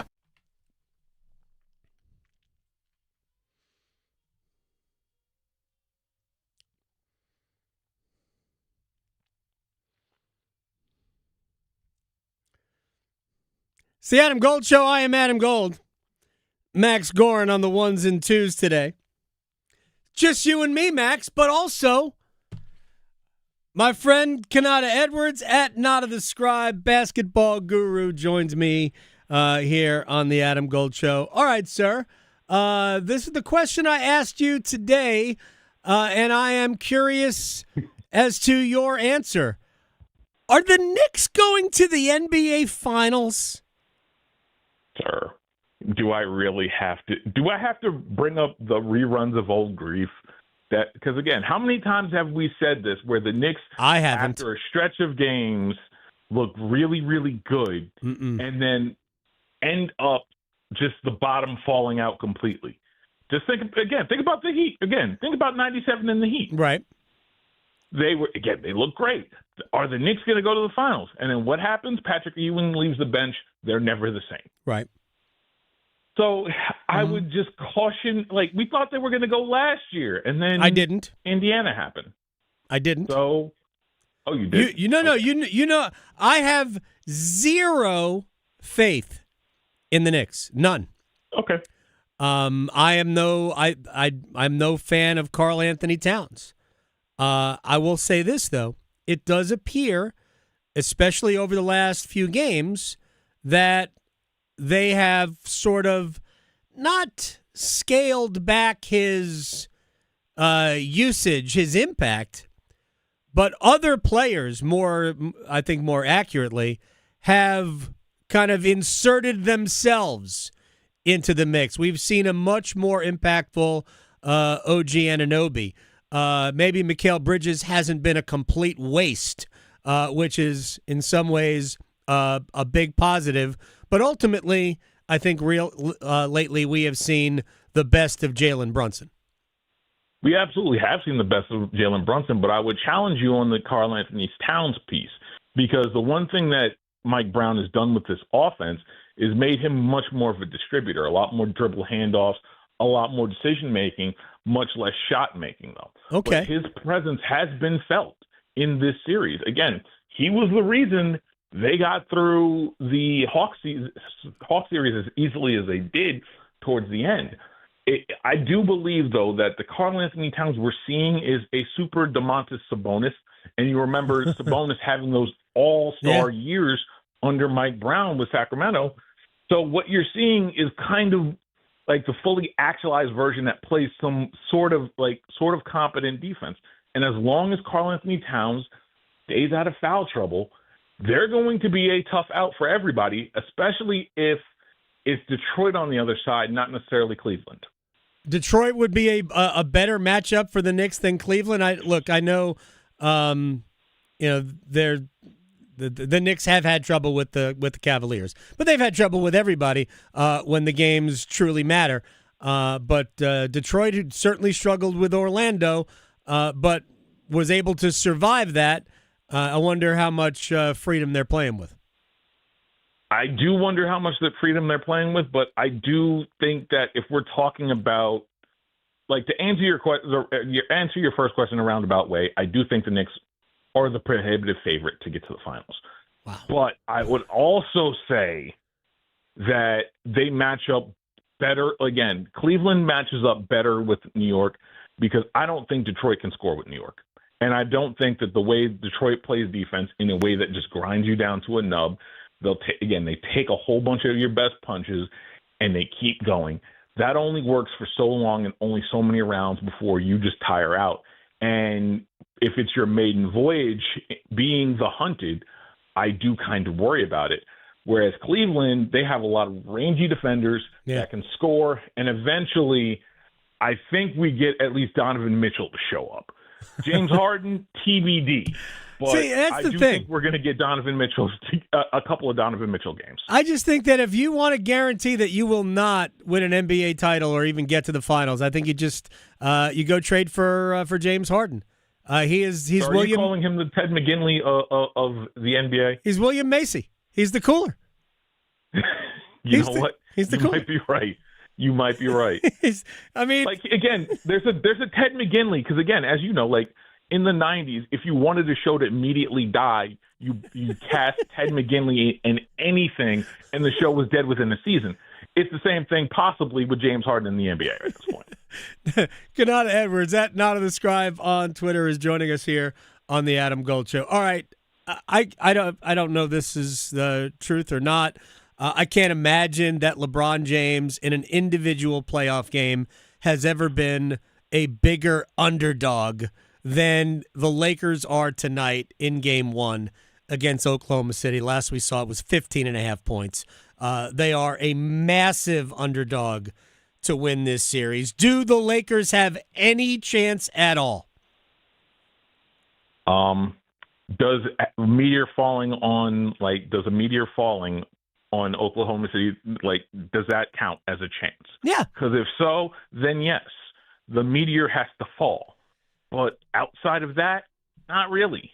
This team has been over their skis all year. It's been a testament to LeBron James. It's been a testament to J.J. Redick in coaching. It's been a testament to Luka Doncic when he's been healthy, Austin Reeves when he's been healthy. But this is probably one of the two best teams in the league that they're going up against. And I just don't see a way that you can do, like LeBron can do 96 Magic with so many guys that just defend really, really well, have good positional size, have great positional length. I just don't see how they win more than one game. If it goes 5, they should throw a parade in Los Angeles, quite honestly. All right. I do want to ask you something else about the series, but I am curious. What could this be it? Could this be the last we see? To me, there's no reason for him to retire based on the way he has played this year. I think that's it for him in LA. I think that chapter is done. But him done? He's shown he could at least go 2 more years being 96, 97 Magic, play 55, 60 games, or get the requisite 65, get his all-NBA third team, and continue to rack those up. And just, he can play a couple more years very easily. I just don't think it's with L.A. I think L.A. is going to have to pivot if they're going to build this thing around Luka Doncic, and right. I'm not sure LeBron James is part of that equation. So where does LeBron James pivot to? See, that's the thing. I don't want to put it on that's a hard one because I don't think it's New York. I don't foresee him taking a mid-level exception contract. That doesn't sound like the LeBron we know. Right. So, I don't know that. That's the hard part. If you told me he went back to Miami before he went back to Cleveland, I would believe you. Because I do think that there are pieces of Miami that he would love to close a chapter on. I do not think him entertaining, especially after his Memphis comments, I do not see him entertaining Cleveland a third time. I do not see that happening. What about getting together with Steph Curry? It wouldn't be his team. And also, if you're going to Oakland, are you really going without Steve Kerr there? And it's looking more and more like Steve Kerr's not going to be there next year. All right. It's one of the fascinating things already of the offseason. And I know he's playing with Bronny now, and I think you and I have talked about that Bronny is an NBA player.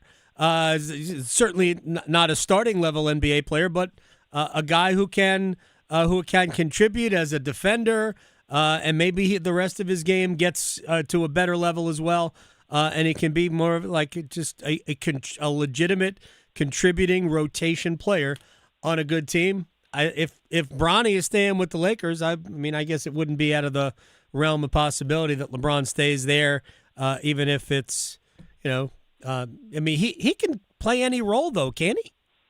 He can play any role, but again, he's been catered to in LA up until probably this year.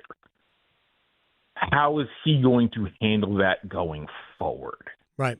I'm not sure he handles that the best, especially if it's a place he's already been established as, I rule the roost. You have the new ownership group.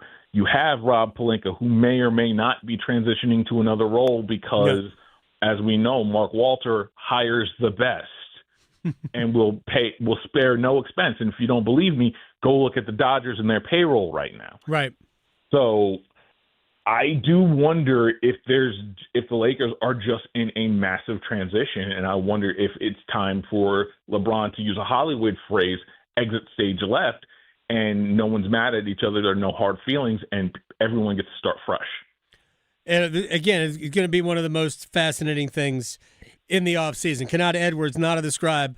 All right, Oklahoma City won the title last year, and it was, I don't know how it was really viewed within basketball circles, but I think there were people that maybe looked around and said, well, they were great. Nobody's saying they weren't, but there wasn't a lot of challenge for them.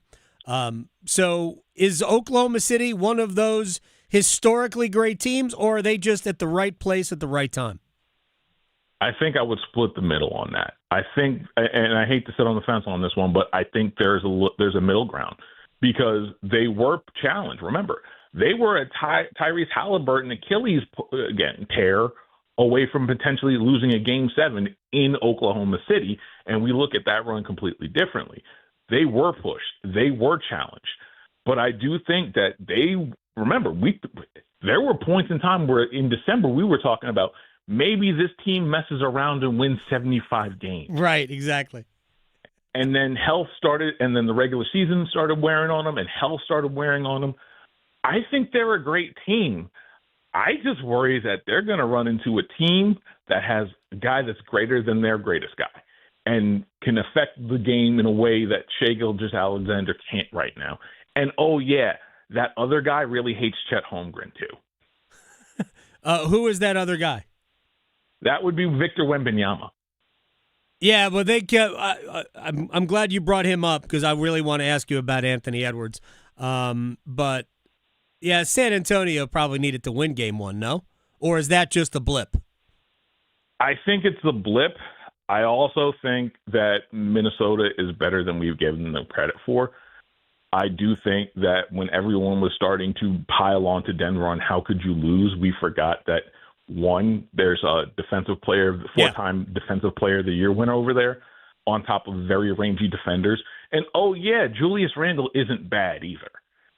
So when you add an Anthony Edwards who's going to gut it out and who is doing everything we say we want from athletes, Minnesota is a better team than we think they are. Mm-hmm. But at the same point, do you trust Anthony Edwards' legs to hold up when he's got to go against all those dogs against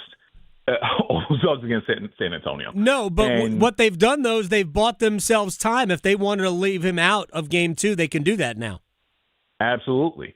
I do think that they got their one game, and now they have home court advantage. I just don't know if they maintain it. Right. And I wonder, because if Champagny hits that open three, we're talking about 1-0, and you might have given your greatest punch, and then you have to play Anthony Edwards.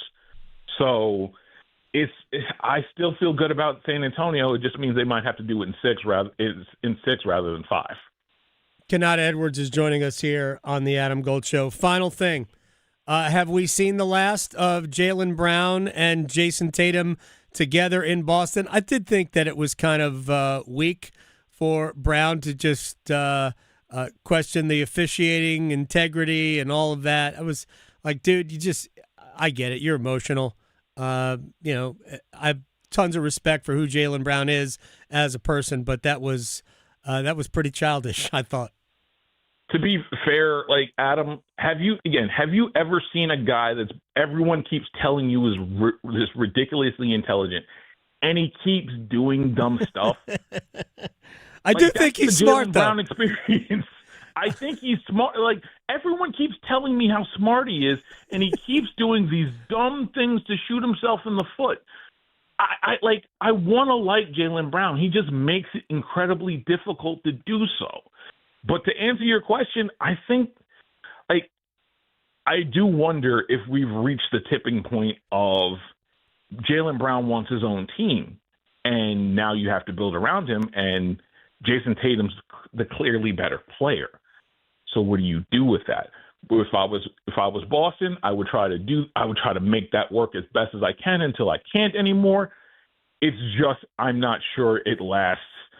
I think we have to start the clock on exploring we may have to break this up. Yeah, and whether that's bringing in Giannis Antetokounmpo for Jaylen Brown or something else like along those lines, I do think that we are starting to reach that point where the milk is about to expire. Yeah, I mean, Brown comes out and publicly says this is the most fun year I've had in the NBA because 90% of it was played without Jason Tatum. So I think, by the way, before I say goodbye to Kanata Edwards, for people who don't know, and I think NBA fans do, that Inside the NBA does the gone fishing when your team has been eliminated. And I'm sorry, I spit when I saw the Boston Celtics boat with Mike Vrabel and Diana Rossini in the Titanic pose on the front of the boat. I lost it at that point. That is next level trolling, and I think we should all celebrate that. Every now and again, you wonder if the NBA still has their fastball. That was their reminder that yes, they can dial it up. They don't do it as much as they used to, but they can dial up that fastball and get it by you. That was Nolan Ryan heat right there. That was absolutely ridiculous. Kanata Edwards, my man, at Not of the Scribe on Twitter, basketball maven. I appreciate your time, brother. I appreciate you as well. Hey. Thankfully, we don't have to talk about Carlos Mendoza. We don't have won. to talk about Carlos. We won 3 out of 4. I know. We're on the way back. No. Too soon. Way too soon. I'll talk to you later. Too soon. Talk to you later. All right, man. The Mets have won 3 out of 4. 2 in a row. Doing better than the Red Sox. That's right. The Mets are no longer the worst team in baseball. I think Boston's got that. How does this happen? Is it that bad? I don't know who's worse. I just get the notification on my phone every day that the Red Sox lost. It's just demoralizing. It's like, is this from yesterday? Is this from yesterday? It's been a really, really rough start to the baseball season. Oh, but come on. Well, no, Red Sox are a game and a half of the Angels right now are the worst team in baseball. Oh, okay. That's why the Mets won 2 out of 3 from the Angels. Even Angels are even with the Mets on wins, but the Los Angeles Angels of Anaheim have one more loss. So pick a name. Just pick a name. Go back to California. California Angels. It's the team that I remember as a kid. All right, when we come back, we're going to stretch and place bets, right? Let's do it. Next.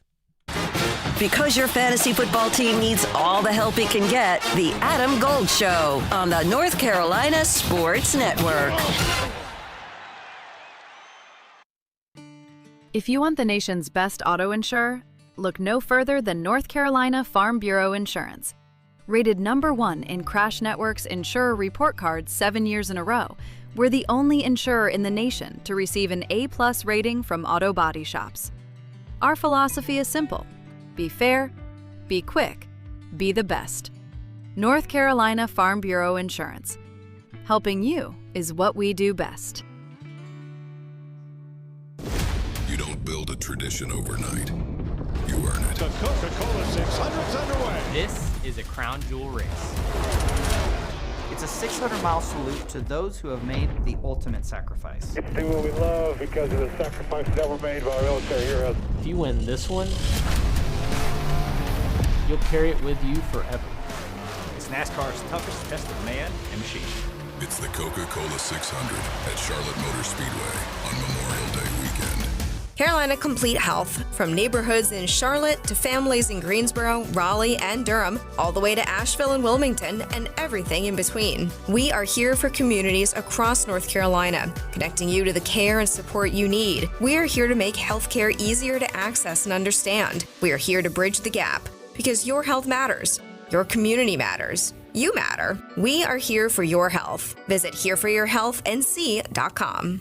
Have you ever considered a career as a public power line worker? Line workers in public power communities keep the electricity flowing to families and businesses. As a public power line worker, you're part of a team that builds and maintains a locally owned and operated electric system. You can work close to home, grow your career, and support your local community by providing safe, reliable, and sustainable electricity. Learn more about public power and careers in public power at electricities.com.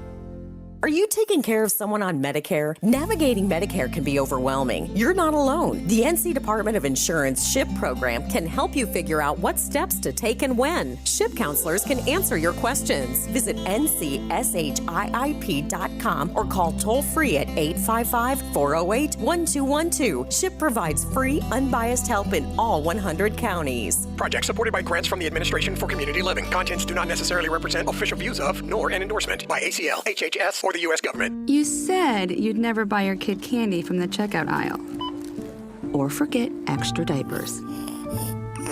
And never give in to a meltdown. You'd never lick your thumb to clean their face. Never let them have too much screen time. And never bribe them for just one more bite. You say you'd never let them out in public without their hair brushed. Never, ever become a minivan mom. And you'd never give them your phone for a quiet dinner.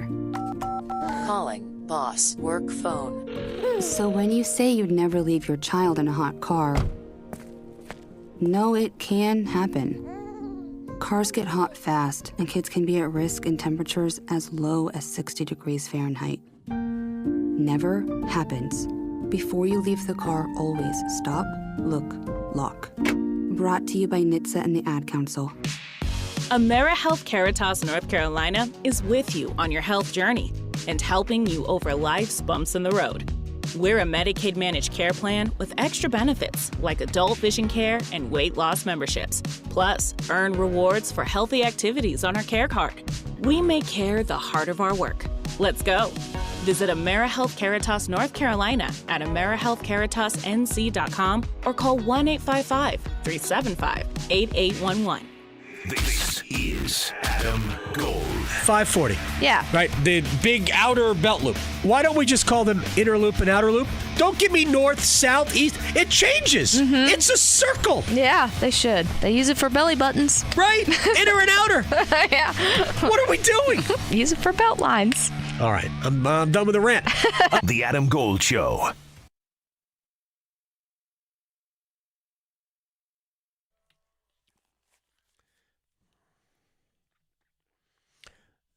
It's the Adam Gold Show.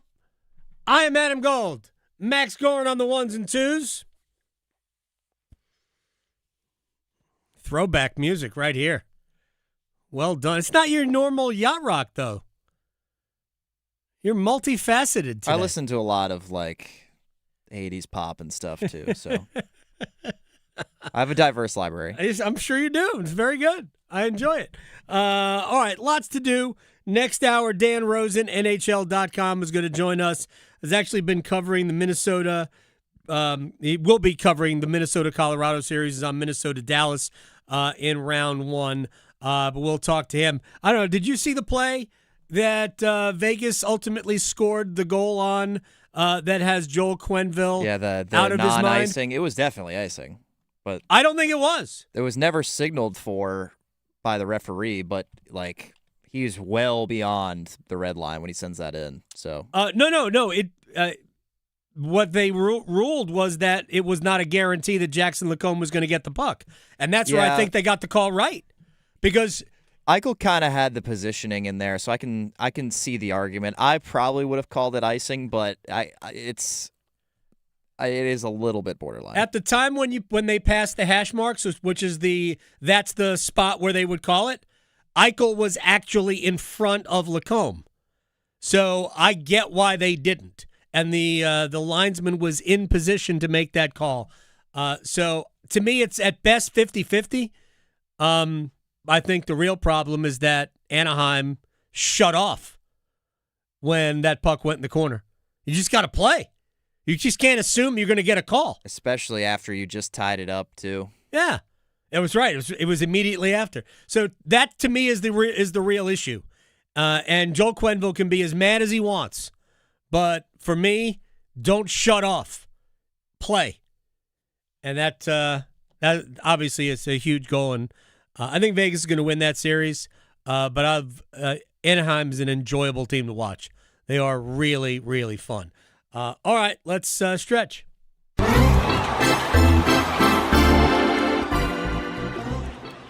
All right, Adam. Have you ever bought a lottery ticket before? Like a scratch? Yes, I have. Have you ever won? I have won like $5. Okay. Now, how about winning $50,000? That would be I have awesome. I have not won that. No, most of us have not. I would love to win $50,000 once as well. But what about winning $50,000 off a scratch-off twice? And what about doing that in 2 weeks? I endorse having that happen to me. I would endorse having that happen to me, or you as well. I'd be happy if that happened to you. Thank you. This did happen to a man in Maryland, Gaithersburg, Maryland. A man identified only as Carlos told lottery officials he bought his $20, $50,000 cash ticket from the Lakeside Beer Winian Lost Knife Road in Gaithersburg. Nice. I'm familiar with Gaithersburg. Leading him to Maryland Lottery headquarters on Monday to collect a $50,000 prize.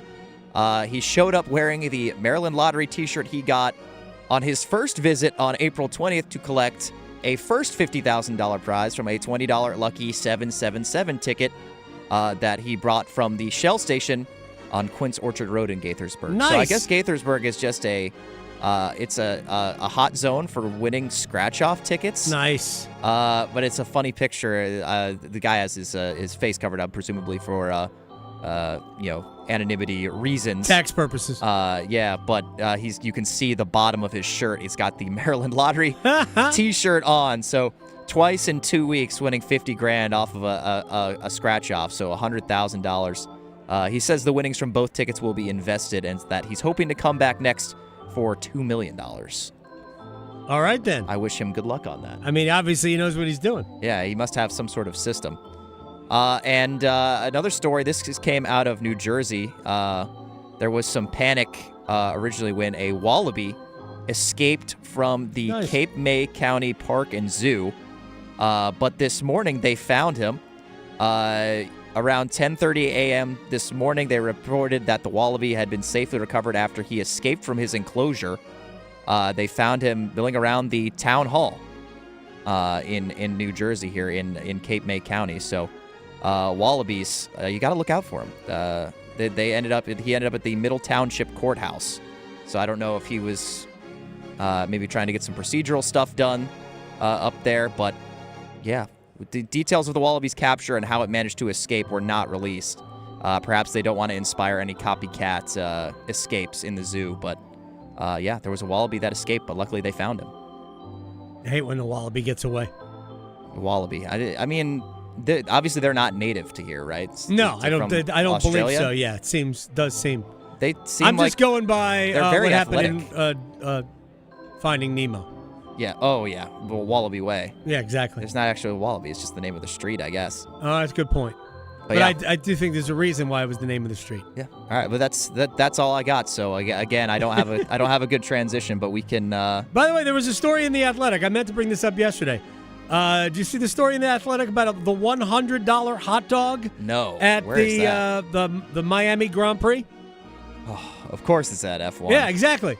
A $100. Actually, they had two sandwiches. One was a $100 hot dog. The other was, I believe, a burger. And they were both $100, but you could get both combined for $210. Don't overthink that. What a combo deal. Don't overthink that.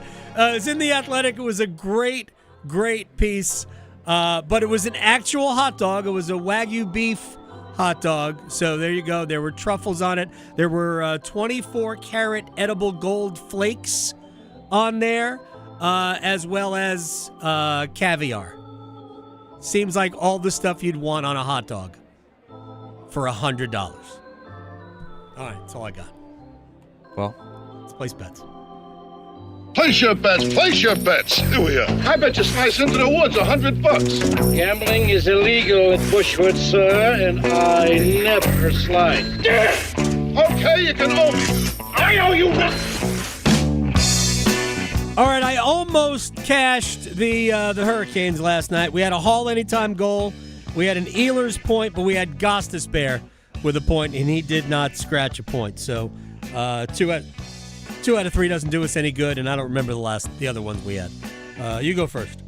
All right, I'll start with the Champions League semifinal, second leg between Arsenal and Atletico Madrid. We were talking a little bit about this earlier. I'm going to go with a draw here. It is plus 330. I feel like that is pretty healthy odds for teams that drew in the first leg of the semifinal. So, yeah, Arsenal Atletico draw plus 330. Let's take it to another level because I think you and I already talked about that we think this is going to penalties, right? Because so if they draw after extra time, it's plus 850, which I like. Atleti to advance in penalties is plus 1,700. Just saying. You're up. Don't hate those odds at all. All right, we've got Game 2 between the Minnesota Wild and the Colorado Avalanche tonight. Very messy, chaotic game in the first one where the Avs won 9-6. I think the Wild bounced back tonight. Wouldn't be surprised to see Philip Gustafsson in the nets after Wallstedt gave up 8 goals before the empty netter for Minnesota in Game 1. So I'm going to go with the Wild money line plus 158. All right. You could do Wild and under because I think we're going to have a low scoring. You have the opposite of what we had, I think, in Game 1. The Wild and the under is plus 309. But how about this? How about just the under, which is under 6.5? Arturi Lehkonen, a point. Brock Faber, a point, plus 1,200. Throw that to you. Yeah, don't hate that at all. I have one more prop from that game as well. I'm going to go with a Vladimir Tarasenko anytime goal at plus 410. Scored in the last game with kind of his trademark one-handed tuck move. It was a really nice goal. I think Vladimir Tarasenko might have a very, very sneaky Hall of Fame case when it's all said and done. Two-time Cup champion, has now scored 51 goals in the playoffs. Over 300 goals in his career, 700-point player. Was very, very good at his peak, and now has a decent longevity as well. I think he needs to be, keep it going for a couple more years, but the body of work for him over the course of his career is actually quite impressive. So, just a hat tip to Tarasenko. I'll go with the anytime goal scorer tonight, plus 410. Well, his name is on the cup. He won the cup actually twice, right? Yeah. He wasn't a big player with Florida when they won their first cup, but I mean he was a player with St. Louis, so he's longtime St. Louis Blues. All right, we have 2 NBA games tonight. We got Cleveland at Detroit, and the Lakers are in Oklahoma City. I think the Cavaliers upset the Pistons in Game 1 of that series, and I think the Lakers keep it close enough to cover the 15.5, and if you parlay those together, it's plus 343. Cavaliers outright winner money line, and the Lakers to cover the 15.5 is plus 343. When we come back, we've got the Wall of Sound, but on top of that, Dan Rosen will join us, NHL.com at the Rink Podcast. We'll talk where we are in the playoffs right now, get his take on Buffalo and Montreal, and also what he is seeing from afar with the Hurricanes, who lead 2-0. His Zamboni is bigger than yours. The Adam Gold Show on the North Carolina Sports Network. Hey, it's Adam Gold from my friend Gordon Miller, Miller Lending, Kildare Farm Road in Cary. Here's an I told you so. There are people that you know who said, I think the no closing cost mortgage is a fraud. And they went and paid fees because, oh my gosh, what a great rate I got. And then the rates dropped. And you, smart guy, you went to Miller Lending, home of the original no closing cost mortgage, and you got a great rate. And now you have a better rate because the rates have dropped a point. And you are saving money hand over fist. And you didn't pay closing cost either time. 2 different mortgages, no closing costs, and now a lower payment than the guy next to you in the cul-de-sac. That's better than having a better lawn, having thousands of dollars of your own money in your account. Miller Lending, home of the original no closing cost mortgage, an equal housing lender, NMLS ID 250-2146. I don't care what you got, just give me that. One goal. Nikishin, Ehlers, shoots his scores! Oh, the power play! For Dean, wide open, rebound, and what a save by Anderson! Hoist Lord Stanley's Cup. Sebastian Aho in, short hit back in, scores! Oh, talk to me, Shorty! Triangle's official home for the Carolina Hurricanes. 99.9 The Fan, the Triangle sports leader. Jungle Cashword Scratch-Offs and Digital Instance games are here. 2 ways to play. Yeah. Play Scratch-Offs like you do. Scratch it. Play Digital Instance on your phone. 2 ways to win. Right. 2 ways to find letters and complete words. 2 ways to win up to $150,000. That's a lot of crackers. Jungle Cashword from the North Carolina Education Lottery. 2 ways to play, 2 ways to win instantly. Must be 18 to play. Approximate overall odds to win range from 1 in 3.79 to 3.90. Problem gambling helpline 877-718-5543. It's bow time. There's something special about the first bite of a Bojangles Cajun Filet biscuit. Like an edible alarm clock that slaps you awake with bold Cajun flavor. The moment you sink your teeth into that soft, fluffy, made-from-scratch biscuit, then strike gold with a juicy piece of fried chicken, you'll know. Nothing beats the first bite. Except the second first bite. Get a Cajun Filet biscuit combo today at Bojangles. It's bow time. Bojangles is now hiring crew and management positions. Apply in person at select Triangle area Bojangles during the spring hiring day, Thursday, May 7th from noon until 6 p.m. For participating locations and more information, visit bojanglesrdu.com/hiring day. Bojangles offers flexible schedules and competitive wages. Be part of a winning team. Start a career with Bojangles. It's bow time.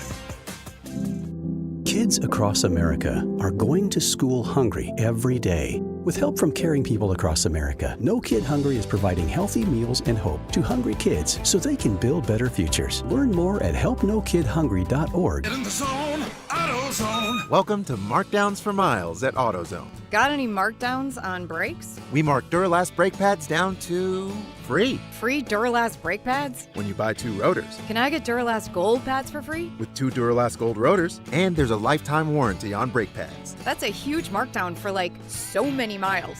Save on brakes and more during Markdowns for Miles at AutoZone. Get in the zone, AutoZone. Restrictions apply. I'm attorney Brian Ritchie. Big truck accidents can cause life-changing injuries, and life-changing injuries deserve life-changing money. I know big truck wrecks, and I know how to fight those big insurance companies. If you've been hurt by a big truck, contact us at ritchielaw.com. I'm on top of it. Broadcasting live from the Eagle Leasing Studio. WCMC HD1 Holly Springs. 99.9 The Fan. The Triangle sports leader. A 9-6 score is just not sustainable. If that happened throughout the postseason, that would be like an all-time epic series and entertaining for the fans and a nightmare for coaches.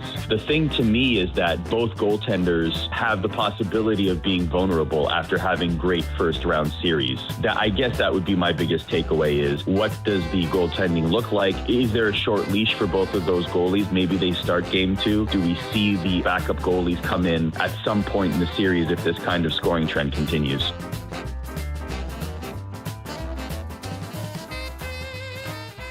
I mean, game 1 was a gong show. I would say it was defense optional, but it appeared that defense was like not even allowed. Like not even optional. Because there was so little of it mixed in throughout the night. And if you're Colorado, you can get away with that kind of a game because of the extreme level of talent you've got. And then you throw in the fact that Minnesota was missing 2 pretty big pieces. No Brodin on the back end. No Eriksson Ek up top. And those are, if you were ranking Minnesota players, those would easily be 2 of the 5 or 6 best, right? On the Wild? Between Brodin and Eriksson Ek? I mean, they're not a super deep team. What they've got is their bottom players are really good, effective grinder type players. They have everybody named Foligno in the NHL. So, but that was just a gong show. Game 1, fun. And after watching Tampa and Montreal play for however long they played, with like 3 goals, Colorado gave us 3 goals in like the first 8 minutes. And then didn't even lead after 1. It's unreal What a wild, wild game. Playoff hockey is super unpredictable. For the most part, it's unpredictable. Certain series I think you can predict. Like, I think we knew watching Tampa-Montreal that was going to be not very high scoring. Goaltending was spectacular in that series. And Montreal still, other than their own big kind of, we can call it a fourth line, but I think it's better than that. Other than that line, they didn't get a ton of contributions and still managed to win that series against the Lightning. That was I thought if Montreal was going to win it, it would have been a Nick Suzuki, Cole Caulfield, Juraj Slafkovsky performance. But Slafkovsky was great. He had a hat trick in game one. Didn't do much after that. All right, are we ready for the Wall of Sound? The Wall of Sound is a function of this studio. There's no doubt about it. And by the way, Dan Rosen, NHL.com, at the Ring Podcast, going to join us in about a little bit more than 10 minutes. Let's start with Sean Walker on his defensive partner, Keandre Miller, who both of them have taken their games to another level, but Miller right now to the extreme. Yeah, I think I like to think I'm playing pretty good, but, Key's unbelievable. I think he's on another level right now. Just his ability, his stick, his skating, his physicality, the plays he makes every night has made it easy on me, and I'm just trying to help him out wherever I can. So I use a lot the analytics site, naturalstattrick.com. It's a good way to, because we can't see everything, good way to, okay, this guy's playing worse than we thought, better than we thought. So expected goals, I mean, we could read a bunch of stats. All of these stats would show, holy crap, Miller was great. How about expected goals while you are on the ice? 3.6 against 0.3. He was Carolina's best player last night. He was amazing. Sean Walker was right there. Expected goals, 3. Expected against, 0.4. Those are insane numbers. They allowed nothing. They had the puck. And we talked about Miller before. And individually, the plays he made on all 3 Carolina goals. And it should not be lost that on Taylor Hall's overtime game winner, Walker, who carried the puck up the ice and gave it to Taylor Hall, continued a middle lane drive to the front of the net. And what that did was it created a screen. It created the space for Hall to glide into. And it created chaos. And that's why that puck remained loose, thanks to Jackson Blake. And Taylor Hall was able to get up off the ice after falling down and kind of force it into the goal as Carolina won. All right, so here's Taylor Hall on the confidence that their goaltender, Frederik Andersen, has. No, he's such a good goalie, and he's so composed, and he's unflappable, and that's the one of his strengths. Honestly, is just being able to flush things, and I think he's got confidence right now with how he's playing, and that shows. If something goes a little bit wrong, when you're a confident player or athlete, you just flush it and you keep going, and that's what he did. I mean, he made so many saves, some of which didn't even really hit the net, but he's in such good position that he forces those guys to really want to pick a corner. So he's been our rock, and it's just fun to watch. So my guess is that's Taylor Hall talking about the Travis Konechny breakaway in overtime, in which Konechny missed the target. I mean, I realize the goal at times doesn't look very big, but I mean, that's got to be. Don't you have to force Andersen to make a save? We'd be saying the same thing about whether if it was Sebastian Aho or Andrei Svechnikov or Seth Jarvis. I mean, how do you miss the net? You got to make the goalie make a save there, but Carolina will take it. Good signs last night. Seth Jarvis scored his first goal of the playoffs. Also, Nick Ehlers, not only did he get his first, but it came at the right time because Carolina was down 2 on the power play, and Ehlers was finally able to do it. It's always huge. I mean, it's at that point it's a 2-0 game, and you wanna get right back, get one right back, and we were able to do that. Now it's 1-goal lead, it's 1 shot, and it took us until 6 minutes left to get that second one. So obviously, I loved every second of it. It was awesome to get my first in the playoffs at home as well. So I enjoyed that one. I'm a big fan of everything about Nick Ehlers. When he's on the ice, he makes you better. He is one of those types of players.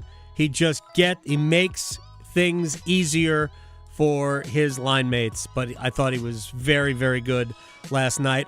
But at the same time, he also struggled with the puck at times. I don't know if the ice was choppy or what, but there were a lot of misplays last night. There was there was a sequence with Aho where there's a couple times he was trying to receive the puck on passes. It just felt like he could not settle it on his blade at all. So, I mean, late in the game, grinding game like that, I wouldn't be surprised if the ice was a bit chopped up, but it was a bit bizarre how they were having some trouble handling it at times. Yeah, and Andre kept passing the puck inaccurately. Yeah. He wasn't giving it away necessarily. It was just, that would have stayed in the zone if it was maybe 8 feet further to the right. It's a little ahead or behind a guy. I mean, they were probably all night chasing the game too. They're probably gripping the sticks pretty tight. We're just really trying to get one back, and you see what happens. Yeah, I while Carolina maintained the type of game they need to play, I think it was clear that some of the players who do need to produce were trying too hard to produce. And when you do that, I keep saying it all the time, you're thinking and it slows you down. Something needs to happen for Andre to stop thinking. I would say the same thing about Seth Jarvis as well. Stop thinking. It can only hurt the ball club. All right, back to let me move on to basketball. We've talked about the Spurs series with Minnesota. And one of the things when I looked at it today was Victor Wembanyama, who had a triple-double with points, rebounds, and blocked shots, had a dozen blocked shots. Relying on three-pointers, and Evan Cohen talked about this morning on Unsportsmanlike. If I'm a player against the San Antonio Spurs and Victor Wembanyama wants to shoot 8 times from 3, I'm cool with it because he's all the way the heck out there. I understand why Joel Embiid shoots mid-range jumpers because he's a great shooter. If Joel Embiid had the physical ability to get to the basket on every single play, which he does based on his skill, but maybe the injury, stamina, whatever, doesn't allow for that, why is Wemby at 7'5" playing so far behind the arc? It's not fair to ask him to do this, but he needs to be perfect on both sides of the ball. He needs to have 100% energy on defense and offense. That's why this team is a championship contender. And if he's just going to shoot threes at 7'5" and not get closer to the basket on offense, it's not going to be as helpful. I totally understand the point. I don't disagree with it. You are, in some ways, helping your opponent out if you're going to be super reliant on the three-point shot. Now, he did block 12 shots, so defensive side of the ball, he clearly spent a lot of time down low. But you would think that when you're struggling to score, as for times they were, that, 7-5, just toss it up in the air, get it to him somewhere near the basket, and it's probably, if not a goal, if not a bucket, it's a foul. One of the two things is going to happen. I will also say this. I think there is a point that there are certain players who are so good that it ultimately hurts them. I think Victor Wembanyama could be, it's fair to say he is a unicorn in the NBA. And I do wonder if that'll all be worth it in the end, because he can do so many things. But man, when you want to minimize the variance, the variables between winning and losing, you play a big game. Not a tall game, a big game. And I don't think they really did that last night. Did Wembanyama see a silver lining? Obviously, we have to be better. And as I said, it shows up on the stat sheet. But we need to figure out before 48 hours what we can do better. And I got no doubt that we will. I mean, it's I trust us. I hope so. Would love to see Victor Wembanyama play a whole lot more in the playoffs. Dan Rosen, NHL.com, At The Ring Podcast, on the playoffs. Next. Asheville to Wilmington, Boone to Durham, The Adam Gold Show on the North Carolina Sports Network. Listen every afternoon for The Drive with Tim Donnelly. In the transfer portal world of college basketball, every answer asks another question. NC State gets a point guard, but he's 6'1". They need more size. Carolina gets a new coach, but he's got NBA experience. Will the college kids listen to him? Even Duke needs a little bit of size and goes to a Belmont transfer. Everybody still has questions. The Drive with Tim Donnelly, 3 to 6 on 99.9 The Fan. It's always time for new adventures, but make sure you're taking the proper precautions and checking over everything before taking that cover off the motorcycle. I'm Victoria Vodnecker here for Law Tigers, and if you're someone whose bike likes to hibernate during the winter months, then you're probably itching to unveil that beauty and put some new miles on those treads. But before you do that, make sure to utilize the T-Clocks checklist: tires, controls, lights, oil, chassis, and stand to ensure your safety. Now, that's what you could do on your end, but sometimes accidents happen while you're on the roadways that are completely out of your control. And if you're ever injured in a wreck on your motorcycle, call 1-800-LAW-TIGERS before calling your insurance company. The insurance company just wants to pay you the least amount possible. But at Law Tigers, they're riders too. They know the value of your bike and your gear and the investment that you've made. Your case evaluations are always free, and they won't get paid until your case is settled. So call 1-800-LAW-TIGERS, North Carolina's motorcycle lawyers. Law Tigers is a network of independent law firms who are members of the American Association of Motorcycle Injury Lawyers. Law Tigers is not a law firm. This is the sound of Jack, buzz cutting his way to a small fortune.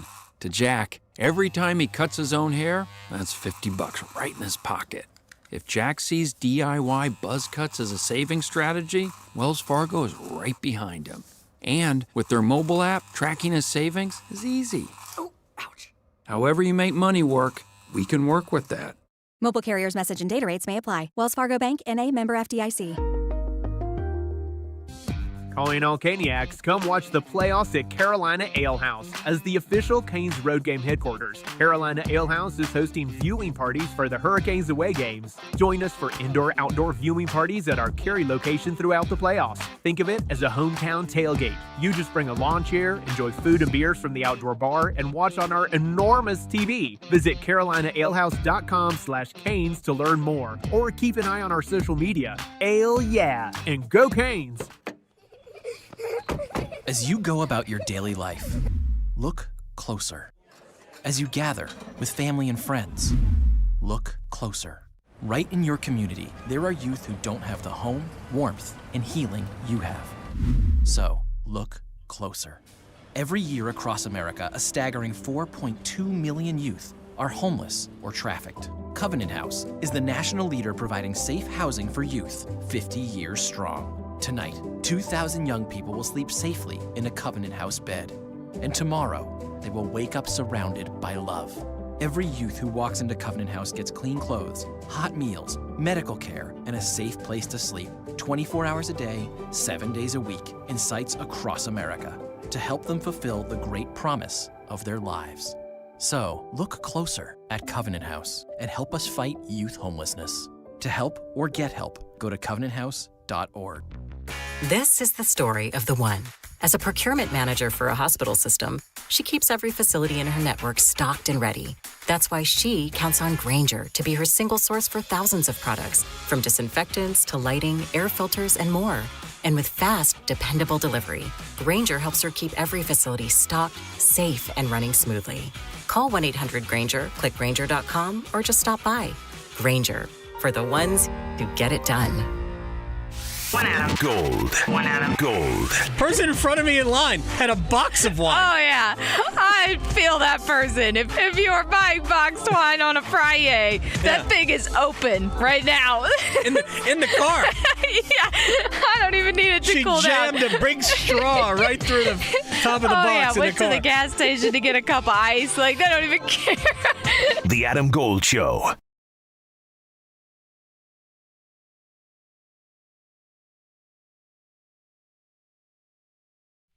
It's the Adam Gold Show.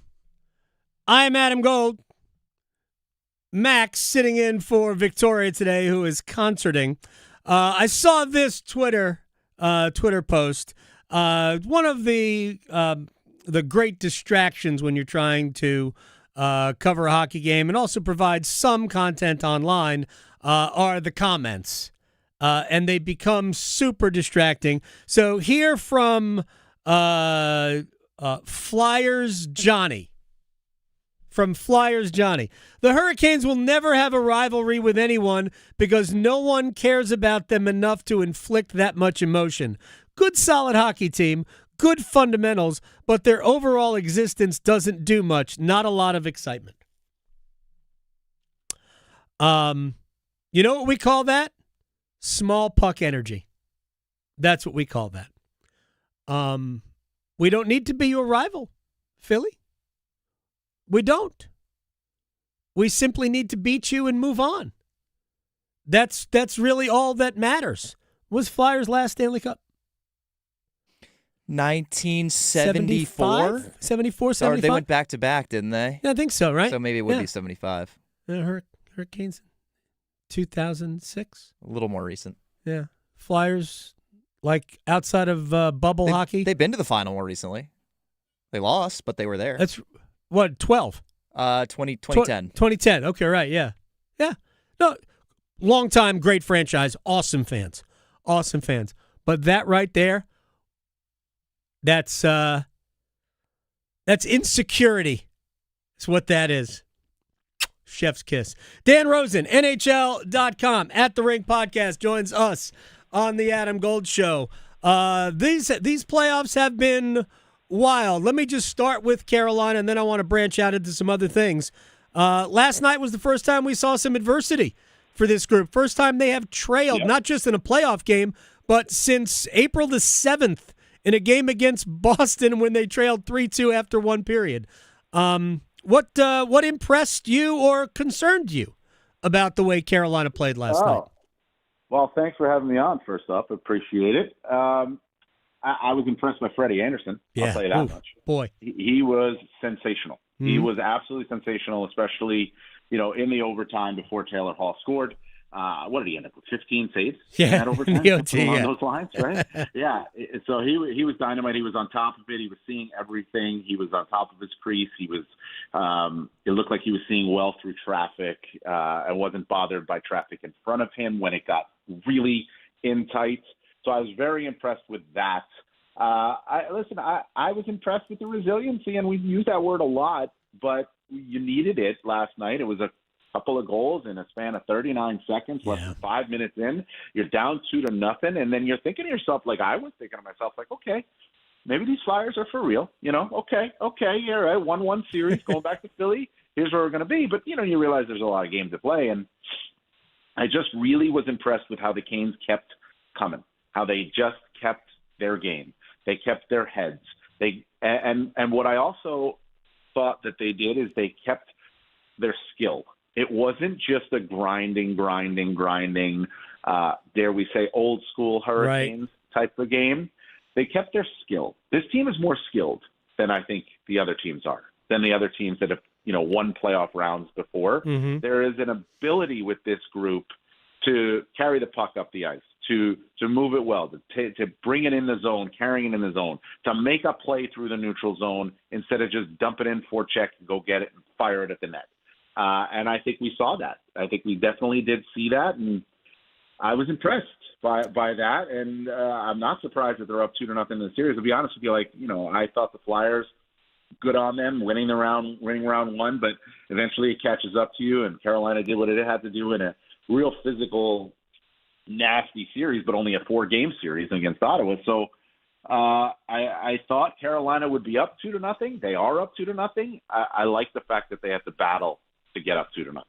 Dan Rosen, NHL.com senior writer, at DRosen NHL and at The Rink podcast. I'm glad you brought up the fact that this is a much more skilled team. At Taylor Hall in year 2, Nick Ehlers, who, by his own admission, he said it has still taken him a while. He's not fully, ingrained in the system. He's obviously had a huge impact this year, but his entry on the Jarvis goal, which creates the space, he could have dumped that puck into the corner and then they could have gone to get it. But no, he holds pucks really, really well, and his speed created the space for Jarvis. And then I think it would be fair to say that maybe Vladar wants another look at that one because it goes off the glove and in. But it was a good shot from Jarvis, and it got through. Yeah, and I think that's to what you were just saying about Nick Ehlers. That's my point, right? Yep. I mean, they have that ability now to make a play rather than just dump it in. They've had that ability in the past, but now they got more guys who have that ability to do it. And even on the back end, right? I mean, if you look at the play, right, that starts there, it's Keandre Miller back checking, and it's Keandre Miller winning the back check and then getting the puck and having the ability. I think he was the one that fired it up the ice and got it going, right? Yep. So I saw Keandre Miller play for a long time with the New York Rangers. I thought it was a mistake when the Rangers traded him, I'll be honest with you. And he made a great play there, and he's played really well in this, in these 2 games and in these playoffs, and he's really found his game in Carolina. But another really good play by Ehlers to carry it in instead of just dump it in the corner and have Jarvis go chase after it. They do a really good job with those things. And Taylor Hall, Seth Jarvis, Jackson Blake, DeAndre Miller. Yep. There's a number of guys now who you're looking at and saying, we're not just the same old Hurricanes. We're a skilled team too. Yeah, I've been saying for a while, I think this team is different. I also think this team is tougher than iterations of Hurricanes past. Dan Rosen, NHL.com. Real quick about Miller. Having gone back and kind of sifted through the game to see more of what he did, he makes a play on every one of their goals. The Ehlers power play goal, it's his pinch down low that eliminates Rasmus Ristolainen's getting the puck out. That puck should have come out, and Miller made it that it wasn't. And then Carolina recycled the play, and ultimately it's the Ehlers goal. And he beats Porter Martone to the puck on the game-winning goal that Sean Walker carries out. And then the Walker net drive after leaving the puck for Taylor Hall really was everything because it created traffic and it created chaos. And Jackson Blake, you have already mentioned, just gets his stick on the puck and keeps it alive. There was a lot of little plays that are big plays, and Miller has been he's getting better and better. I mean, the first half of the year, I think it was hit or miss. There were nights where he was great and there were nights where he was bad. But I think the second half of the year and into the playoffs, I think he has been absolutely dynamite. He's just 25, and the Hurricanes have him for another 7 years after this one. All right, let me ask you real quick about the Canadiens and the Buffalo Sabres. That series has all the makings of being just absolutely fantastic. High rate of speed. What's your read on that? Yeah, I think you're right about that. High rate of speed and 2 teams that are brand new to this, which I love. Right? Mm-hmm. I mean, the Canadians aren't brand new, but this version of the Montreal Canadiens is brand new. You know what I mean? Like you said, a lot of speed, a lot of skill, great power plays. Dobesh has been playing just terrific for the Montreal Canadiens. And listen, Alex Lyon has been doing the same for the Buffalo Sabres. Yep. He's been outstanding as well. I do wonder. I talked to Marty Biron actually for our podcast last week, and we were talking about, remember Alex Lyon a couple of years ago with the Panthers? He started the series against Boston, and then Bobrovsky came in after him, and then they went on their first run to a Stanley Cup final before they lost that year in Las Vegas. This year, UPL, Ukko-Pekka Luukkonen starts, Alex Lyon comes in. Is Alex Lyon now the Sergei Bobrovsky of the Buffalo Sabres? But he's been really good. I think this series, Montreal surviving the way they did against Tampa showed me a lot. Buffalo, I think what Buffalo did was not surprising. If you've been following the Sabres all season long, what they did was not surprising. They're a good team. They play well in the details of the game. They will get under your skin. Yes. Hello, Zach Benson. They will get under your skin, and they have skill. And Rasmus Dahlin is one of the best defensemen in the game. Montreal, it shouldn't be surprising, but a lot of their skill showed out, and then their goaltending showed out. And that's the part where that was the biggest question for the Montreal Canadiens, the goaltending. So they're here, they get past it, and now you got two teams that are sniffing it, right? They're a little hungry. They're like, oh my goodness, here we go.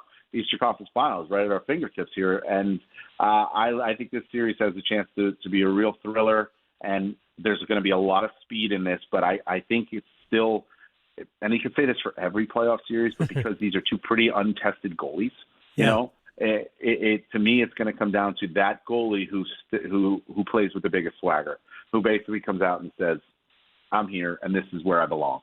I mean, I like both teams. I've said to several people that we talked to that I said this a month and a half ago, that if you told me that the Canadiens were in the Stanley Cup Finals, I'd say I'd believe it, because I think that team has such a high level of skill. The one thing is, Carolina played them 3 times, twice after the bubble, after the Olympics, and I thought Carolina was significantly better in both games, but lost. I worry that Montreal defensively isn't quite as good. They allow too much and rely too much on Jakub Dobeš. And after Caulfield and Suzuki and Slafkovsky, there are good players, but they're kind of there's a pretty big drop off from those guys to the next level of scoring. Well, that could be the case, but those guys are pretty good. Oh, they're awesome. One. I think Texier has played well. I think Bolduc has been good in his physical role. Yeah, that line's been great. Like Josh Anderson is playing the way Josh Anderson is supposed to play. Give me 15 to 16 minutes a night of just pure hard hockey. If that's what I want, if I'm Marty St. Louis, and I think you're getting that from him. Newhook has been a key contributor. Demidov has not gotten going yet, but Demidov is the kind of guy who I think could get going, and he could light it up and win your team a game. Same with, if Dobson being back, and if Kapanen, can get going a little bit too. So there's things here that, like, guys who have not gotten going yet for Montreal, and whether they get opportunities or not, we don't know. But if they're going to get opportunities, they're guys who have done it in the regular season. So there's at least a little bit there that can get them going. So I don't think it's as top heavy as it seems right now. It seemed top heavy in the first round, but then you still remember Texier scored a couple, Anderson scored a couple, Kirby Dach scored a couple.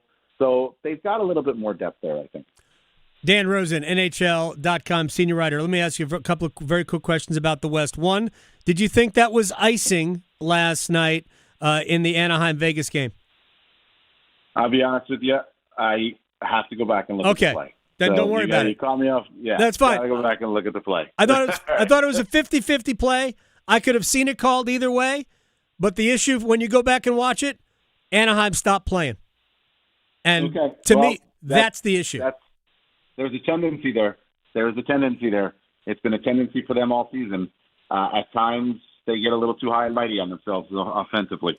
And I know you have seen the Wild, and everybody has seen Colorado. I don't think we're going to see 9-6 again. Yeah. That was kind of goofy. But are we looking at like a long 7-game series, or does Colorado have too much? My inclination is to say Colorado's got too much. But the Wild have a lot. Yeah. Like the Wild have they're a really good team. They've got a lot of skill on that team. They got depth. The issue, if Joel Eriksson and Jonas Brodin are going to be either out or compromised, there's a problem there. Yes. That's their most reliable defensive defenseman in Brodin, and their best center, and it's not even close, in Joel Eriksson. Eriksson, to me, is Barkov light. He just doesn't put up the same number of points as Barkov, but he does everything, and he does it so well. And the only reason he's not a household name, honestly, is because they haven't been past the first round. Right. And now they finally get past the first round, and he doesn't get a chance to play in games 1 or 2. I wrote about him the other day, and I talked to Bruce Boudreau, and Bruce Boudreau's like, he's got local recognition but no national recognition because unless you're there, they don't know who you are. And he's right. And this is his chance to get that national recognition, but he's very good. Matt Boldy is just absolutely terrific. Yep. I mean, Matt Boldy is one of the best players in this game. I mean, he is that good in so many different areas. So the Wild have a lot, but I think what you saw in game 1 was Colorado didn't see a defense that activated the way that Minnesota did, and that took them by surprise. Like LA didn't activate their D at all. Minnesota activated all the time, especially when it's Quinn Hughes and Brock Faber on the ice. And for the Wild, they didn't see a team that was in the first round that had anything going 5-on-5. And all of a sudden, Colorado comes in and they're whipping the puck around and skating up the ice and bang, bang, bang. And so that's kind of where you get that score from. I think things will settle down as this series goes on, but I do have an inclination to say that the Avalanche just have a little bit too much because, listen, they have all season. Why wouldn't I say it now? Right. It could be a march for them through the West because obviously Vegas has some issues in net, and their consistency has not been there for them all year. Dan Rosen, NHL.com senior writer, at the Rink podcast, at DRosenNHL. I thank you so much for the time. I hope to see you soon. All right. Appreciate it, guys. Thanks so much, Adam. You got it. Dan Rosen here, NHL.com. We have, when we come back, Max, you're a golf fan, a little bit of golf news, which I think is interesting. It may be a harbinger of news to come. Next. Asheville to Wilmington, Boone to Durham, the Adam Gold Show on the North Carolina Sports Network. Hey, it's Adam Gold from my friends at FanDuel, America's #1 sports book, and here is proof of why. FanDuel giving you better payouts on same-game parlays all NBA playoffs long. With more ways to build, more value every time you play, you can stack your picks your way for every game, every matchup, every moment, spreads, player points, threes, more. Build it all into one same-game parlay. Go for bigger payouts. So if you're betting same-game parlays during the NBA postseason, do it on FanDuel. More options, better payouts, all NBA playoffs long. FanDuel.com/local. FanDuel.com/local. Get started. FanDuel for the NBA playoffs all the time. An official partner of the NBA. FanDuel. Play your game. 21 and over and present in North Carolina. Gambling problem? Call 877-718-5543 or visit morethanagame.nc.gov. You don't build a tradition overnight. You earn it. The Coca-Cola 600's underway. This is a crown jewel race. It's a 600-mile salute to those who have made the ultimate sacrifice. It's do what we love because of the sacrifices that were made by our military heroes. If you win this one, you'll carry it with you forever. It's NASCAR's toughest test of man and machine. It's the Coca-Cola 600 at Charlotte Motor Speedway on Memorial Day weekend. Your background may not include agriculture, but 2 years at the Agricultural Institute will prepare you for a career in it. Whether you are a military veteran with an arsenal of skills, kickstarting your second career, or about to graduate high school, the Agricultural Institute at NC State University is the right place for you. Nurture your passion and find your career. Invest in your future and learn more about our program online by searching NC State Ag Institute. Deadline for fall enrollment is June 1st. 2 years, 1 degree, endless possibilities. Your child's doctor shares your goals, a healthy future for your child. Doctors recommend vaccines throughout childhood because they protect what matters most, your child's future from preventable disease and serious illness. Discuss any questions you have and check that your child is up to date and talk about any concerns. You're right to have questions. Get real answers. Start a conversation with your doctor today. Visit vaccinesforkids.nc.gov. Paid for by NCDHHS. Have you ever considered a career as a public power line worker? Line workers in public power communities keep the electricity flowing to families and businesses. As a public power line worker, you're part of a team that builds and maintains a locally owned and operated electric system. You can work close to home, grow your career, and support your local community by providing safe, reliable, and sustainable electricity. Learn more about public power and careers in public power at electricities.com. If you want the nation's best auto insurer, look no further than North Carolina Farm Bureau Insurance. Rated #1 in Crash Network's Insurer Report Card 7 years in a row, we're the only insurer in the nation to receive an A+ rating from auto body shops. Our philosophy is simple: be fair, be quick, be the best. North Carolina Farm Bureau Insurance. Helping you is what we do best. As veterans, we're no strangers to helping others. That's what we were taught, service before self. But we do have one question for the veterans listening. When was the last time you reached out for help?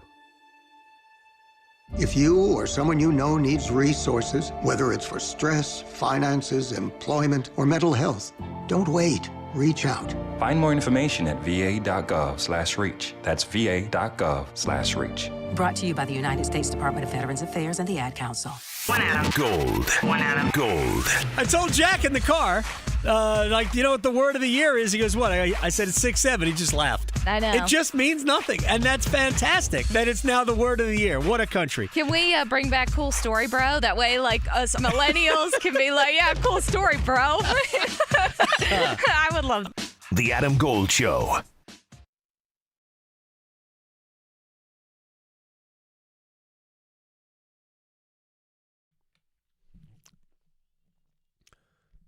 It's the Adam Gold Show. I am Adam Gold. Max Gorn producing the program. We're going to rewind in just a little bit. We'll get a little NC State hoops with Cory Smith from Pack Power. Talk a little hoops with Kanata Edwards, Not of the Scribe. Tomorrow on the program, Chip Patterson. Trey Wingo will also join us tomorrow, so looking forward to that. I'm not going to say we're going to take a break from hockey because we're not. We're going to talk about the Canes, and we're going to talk more about the Canes here, but we'll kind of branch off into some other things as well. Real quick, I mentioned, people know, Max, you're a golf fan. I'm a golf fan, and I've talked a lot about Live and what's going to happen next when that tour eventually, I don't know if it's going to dissolve, but it's definitely going to be very different next year without the funding from the Public Investment Fund of Saudi Arabia, which has invested anywhere from $5 to $8 billion over the 4 years of that tour, and that basically all that money, they just lit it on fire. Of course, they're worth nearly $1 trillion, so you're not $8 billion is a rounding error for them. It just regenerates immediately. But it didn't have the desired effect. It didn't give them a foothold in the sport in the U.S., which is what they wanted. And it was about diversifying their economy, and they've decided that they're going to move in other directions. They're going to move, they still huge backers of Formula One. That's been successful. They have ownership in various things. They have ownership in businesses. Regardless, we don't have to get into that conversation, but their investment in that tour, in that league, is gone when the season is over. And that tour is not going to be able to find investment to the point where they can fund all of the contracts for players. So with that said, I had wondered, and we have talked about it, what would be the future of John Rahm and Bryson DeChambeau. There are plenty of good players on that tour, but there are only two players, frankly, there's only one, that truly moves the needle in the sport, and that's DeChambeau. John Rahm isn't a needle mover. He is a great player, and those are two very different things. I would point out, Scottie Scheffler isn't a needle mover. He is a great player. Rory McIlroy is the needle mover in professional golf right now. Bryson DeChambeau is the needle mover across social media. more so than he is professional golf. Bryson isn't bringing people in to live. He's bringing people into Bryson's YouTube. That's what he's doing. People aren't tuning in to watch Bryson play professionally. They're watching the Break 50 challenge and things like that he does online. It's incredibly entertaining person, DeChambeau. Fascinating person. But they're not really watching him play. And that tour is going away, at least as we know it now. So we had wondered, what was Rahm going to do? Well, the news out of London or out of Europe is that the European Tour, which has fined Rahm for breaking their rules as a member of that tour, and has tried to negotiate a return. They needed him to pay a fine, which other players have paid, and they needed him to agree to play a certain number of events, which isn't a lot. And he had refused to do that. Well, he has softened. Fines paid. He has agreed to play 5 events. Good for him. Now, the reason I bring this up isn't because we can't wait to watch him play in the Italian Open. It's that what this says to me is that Rahm realizes he has to come back to the PGA Tour. And he is, in my opinion, looking for an avenue back that would allow him to get to this tour sooner rather than later. If he has to finish out his contract with the PGA, with LIV, it's going to delay him coming back on tour. Brooks Koepka got out of his contract with LIV after this past year, and the PGA Tour created a window for players named Brooks Koepka and Jon Rahm to come back to the tour. Rahm declined, Koepka accepted, but Brooks paid a $5 million fine and accepted essentially second-tier PGA Tour status, where he wasn't eligible to play in the elevated events. He would get into events that he was qualified for based on being a past major champion, but had to work his way up to play elevated events. And Rahm could have taken the same thing, but Rahm wasn't going to do it. But now we see a differing mindset, I think. And if Rahm is ready to do these types of things, I think Rahm will end up getting the same deal. Because Jon Rahm is the player that belongs in the PGA Tour. And the players know it. And they can be as hardline as they want. But if Rahm does what Koepka did, to an extent, he might not even have to do as much. If he does what Koepka did, I think everybody will go, good to have you back, John. Good to have a player of your caliber on this tour, because that's where the best players should be. And I think Bryson DeChambeau, in some ways, will have the same thing at his disposal. The other players, I don't see it. I think the other players are going to have to take the Patrick Reed route, which means that they're going to be off the tour for a full year based on whenever their last LIV event is. And whether that's fair or not, I get it. But there's only 2 players that have any kind of sway at all. And one of them only has sway because he's one of the best players in the world, and that's Rahm. Nobody else has it. So I think it'll be interesting to see how this whole thing plays out. But the PGA Tour will be a better place when more elite players are on it, and Rahm is definitely one of those. All right, let's rewind.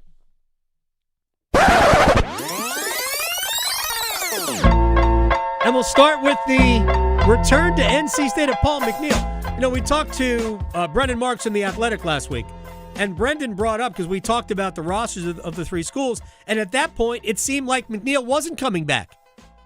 And then all of a sudden, boom, he is.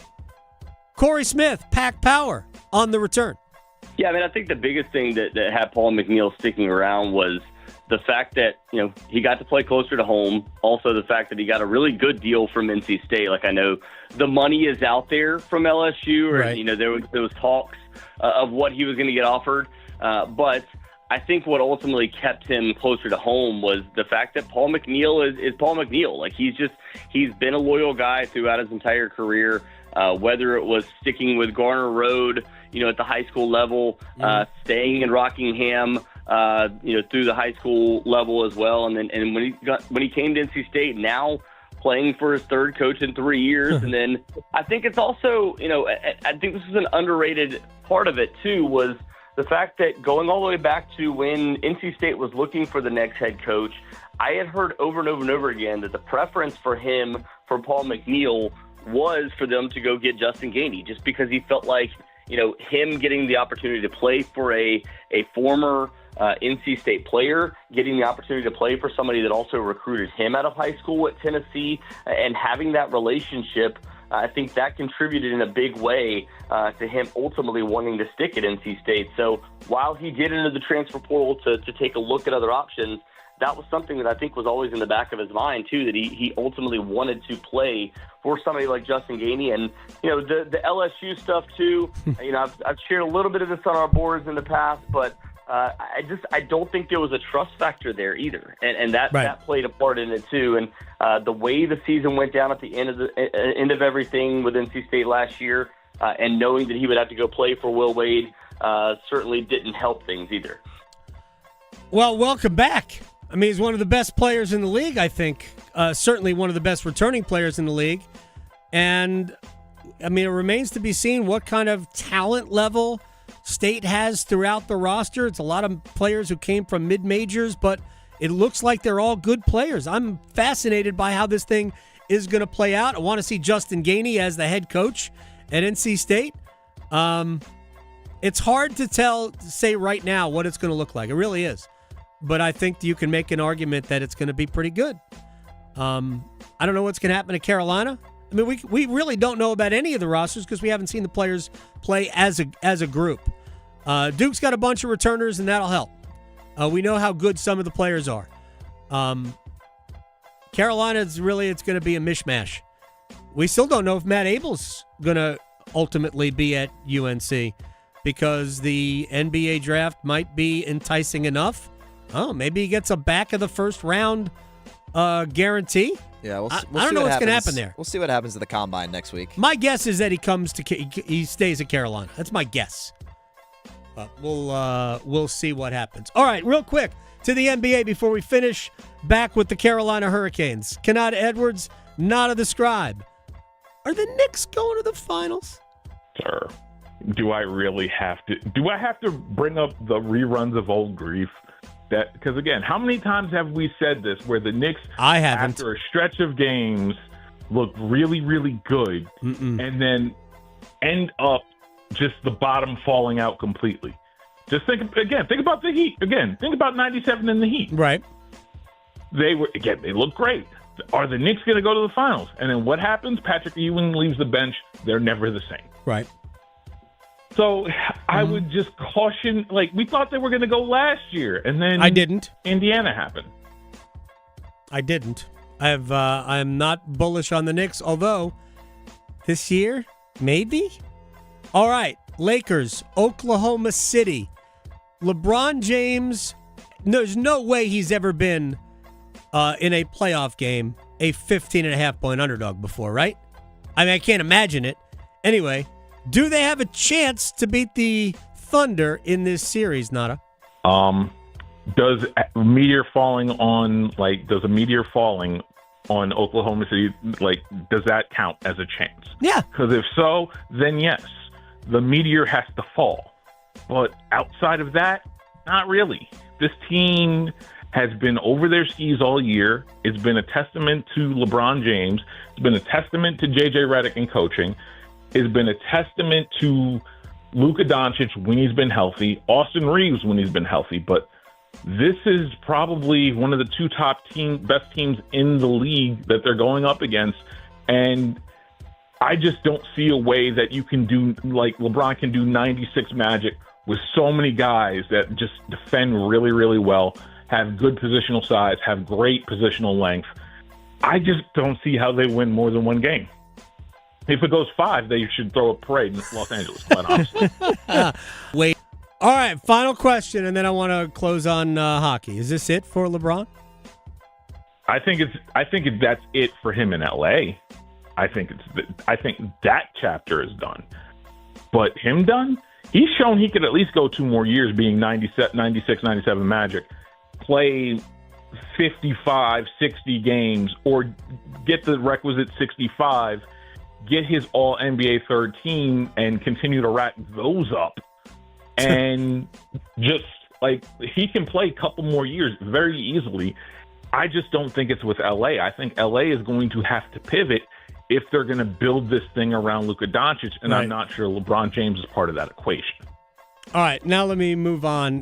Look, LeBron has had a great year. It's hard to believe he's in his 40s. Just nutty.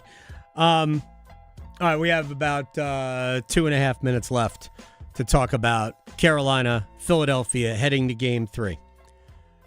Let's be an honest assessment of what we watched.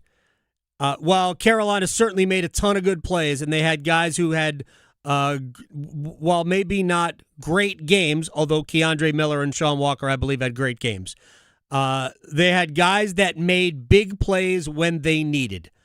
I think the best way to assess how Carolina played was it was fine.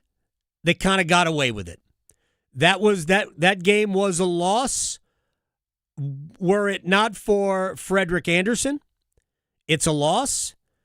And were it not for great individual plays in isolation by Hall, by Ehlers, by Jarvis, by Blake, and the complete games of Miller and Walker, apart from the delay of game puck over glass early, and I thought Slavin, for the most part, was great last night.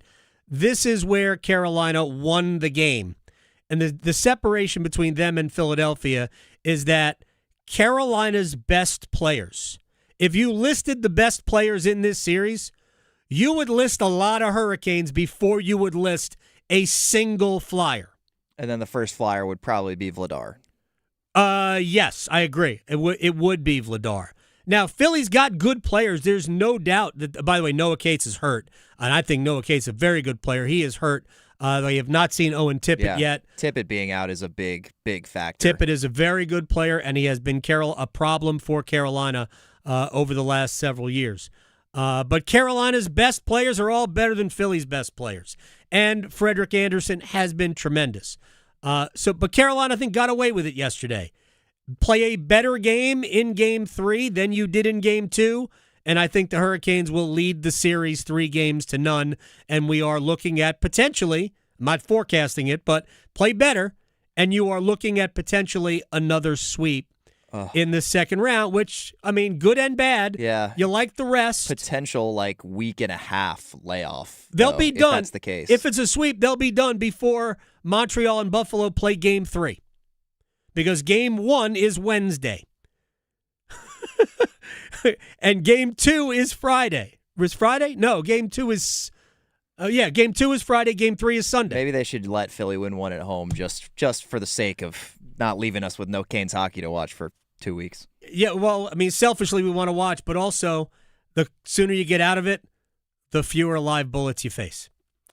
But they do need to play better than they played in game number 2 to take a 3-0 lead. Max, thank you very much. Looking forward to tomorrow. Chip, Trey Wingo, see ya. Delivering more hits than the Canes forecheck. Shoot, he scores! The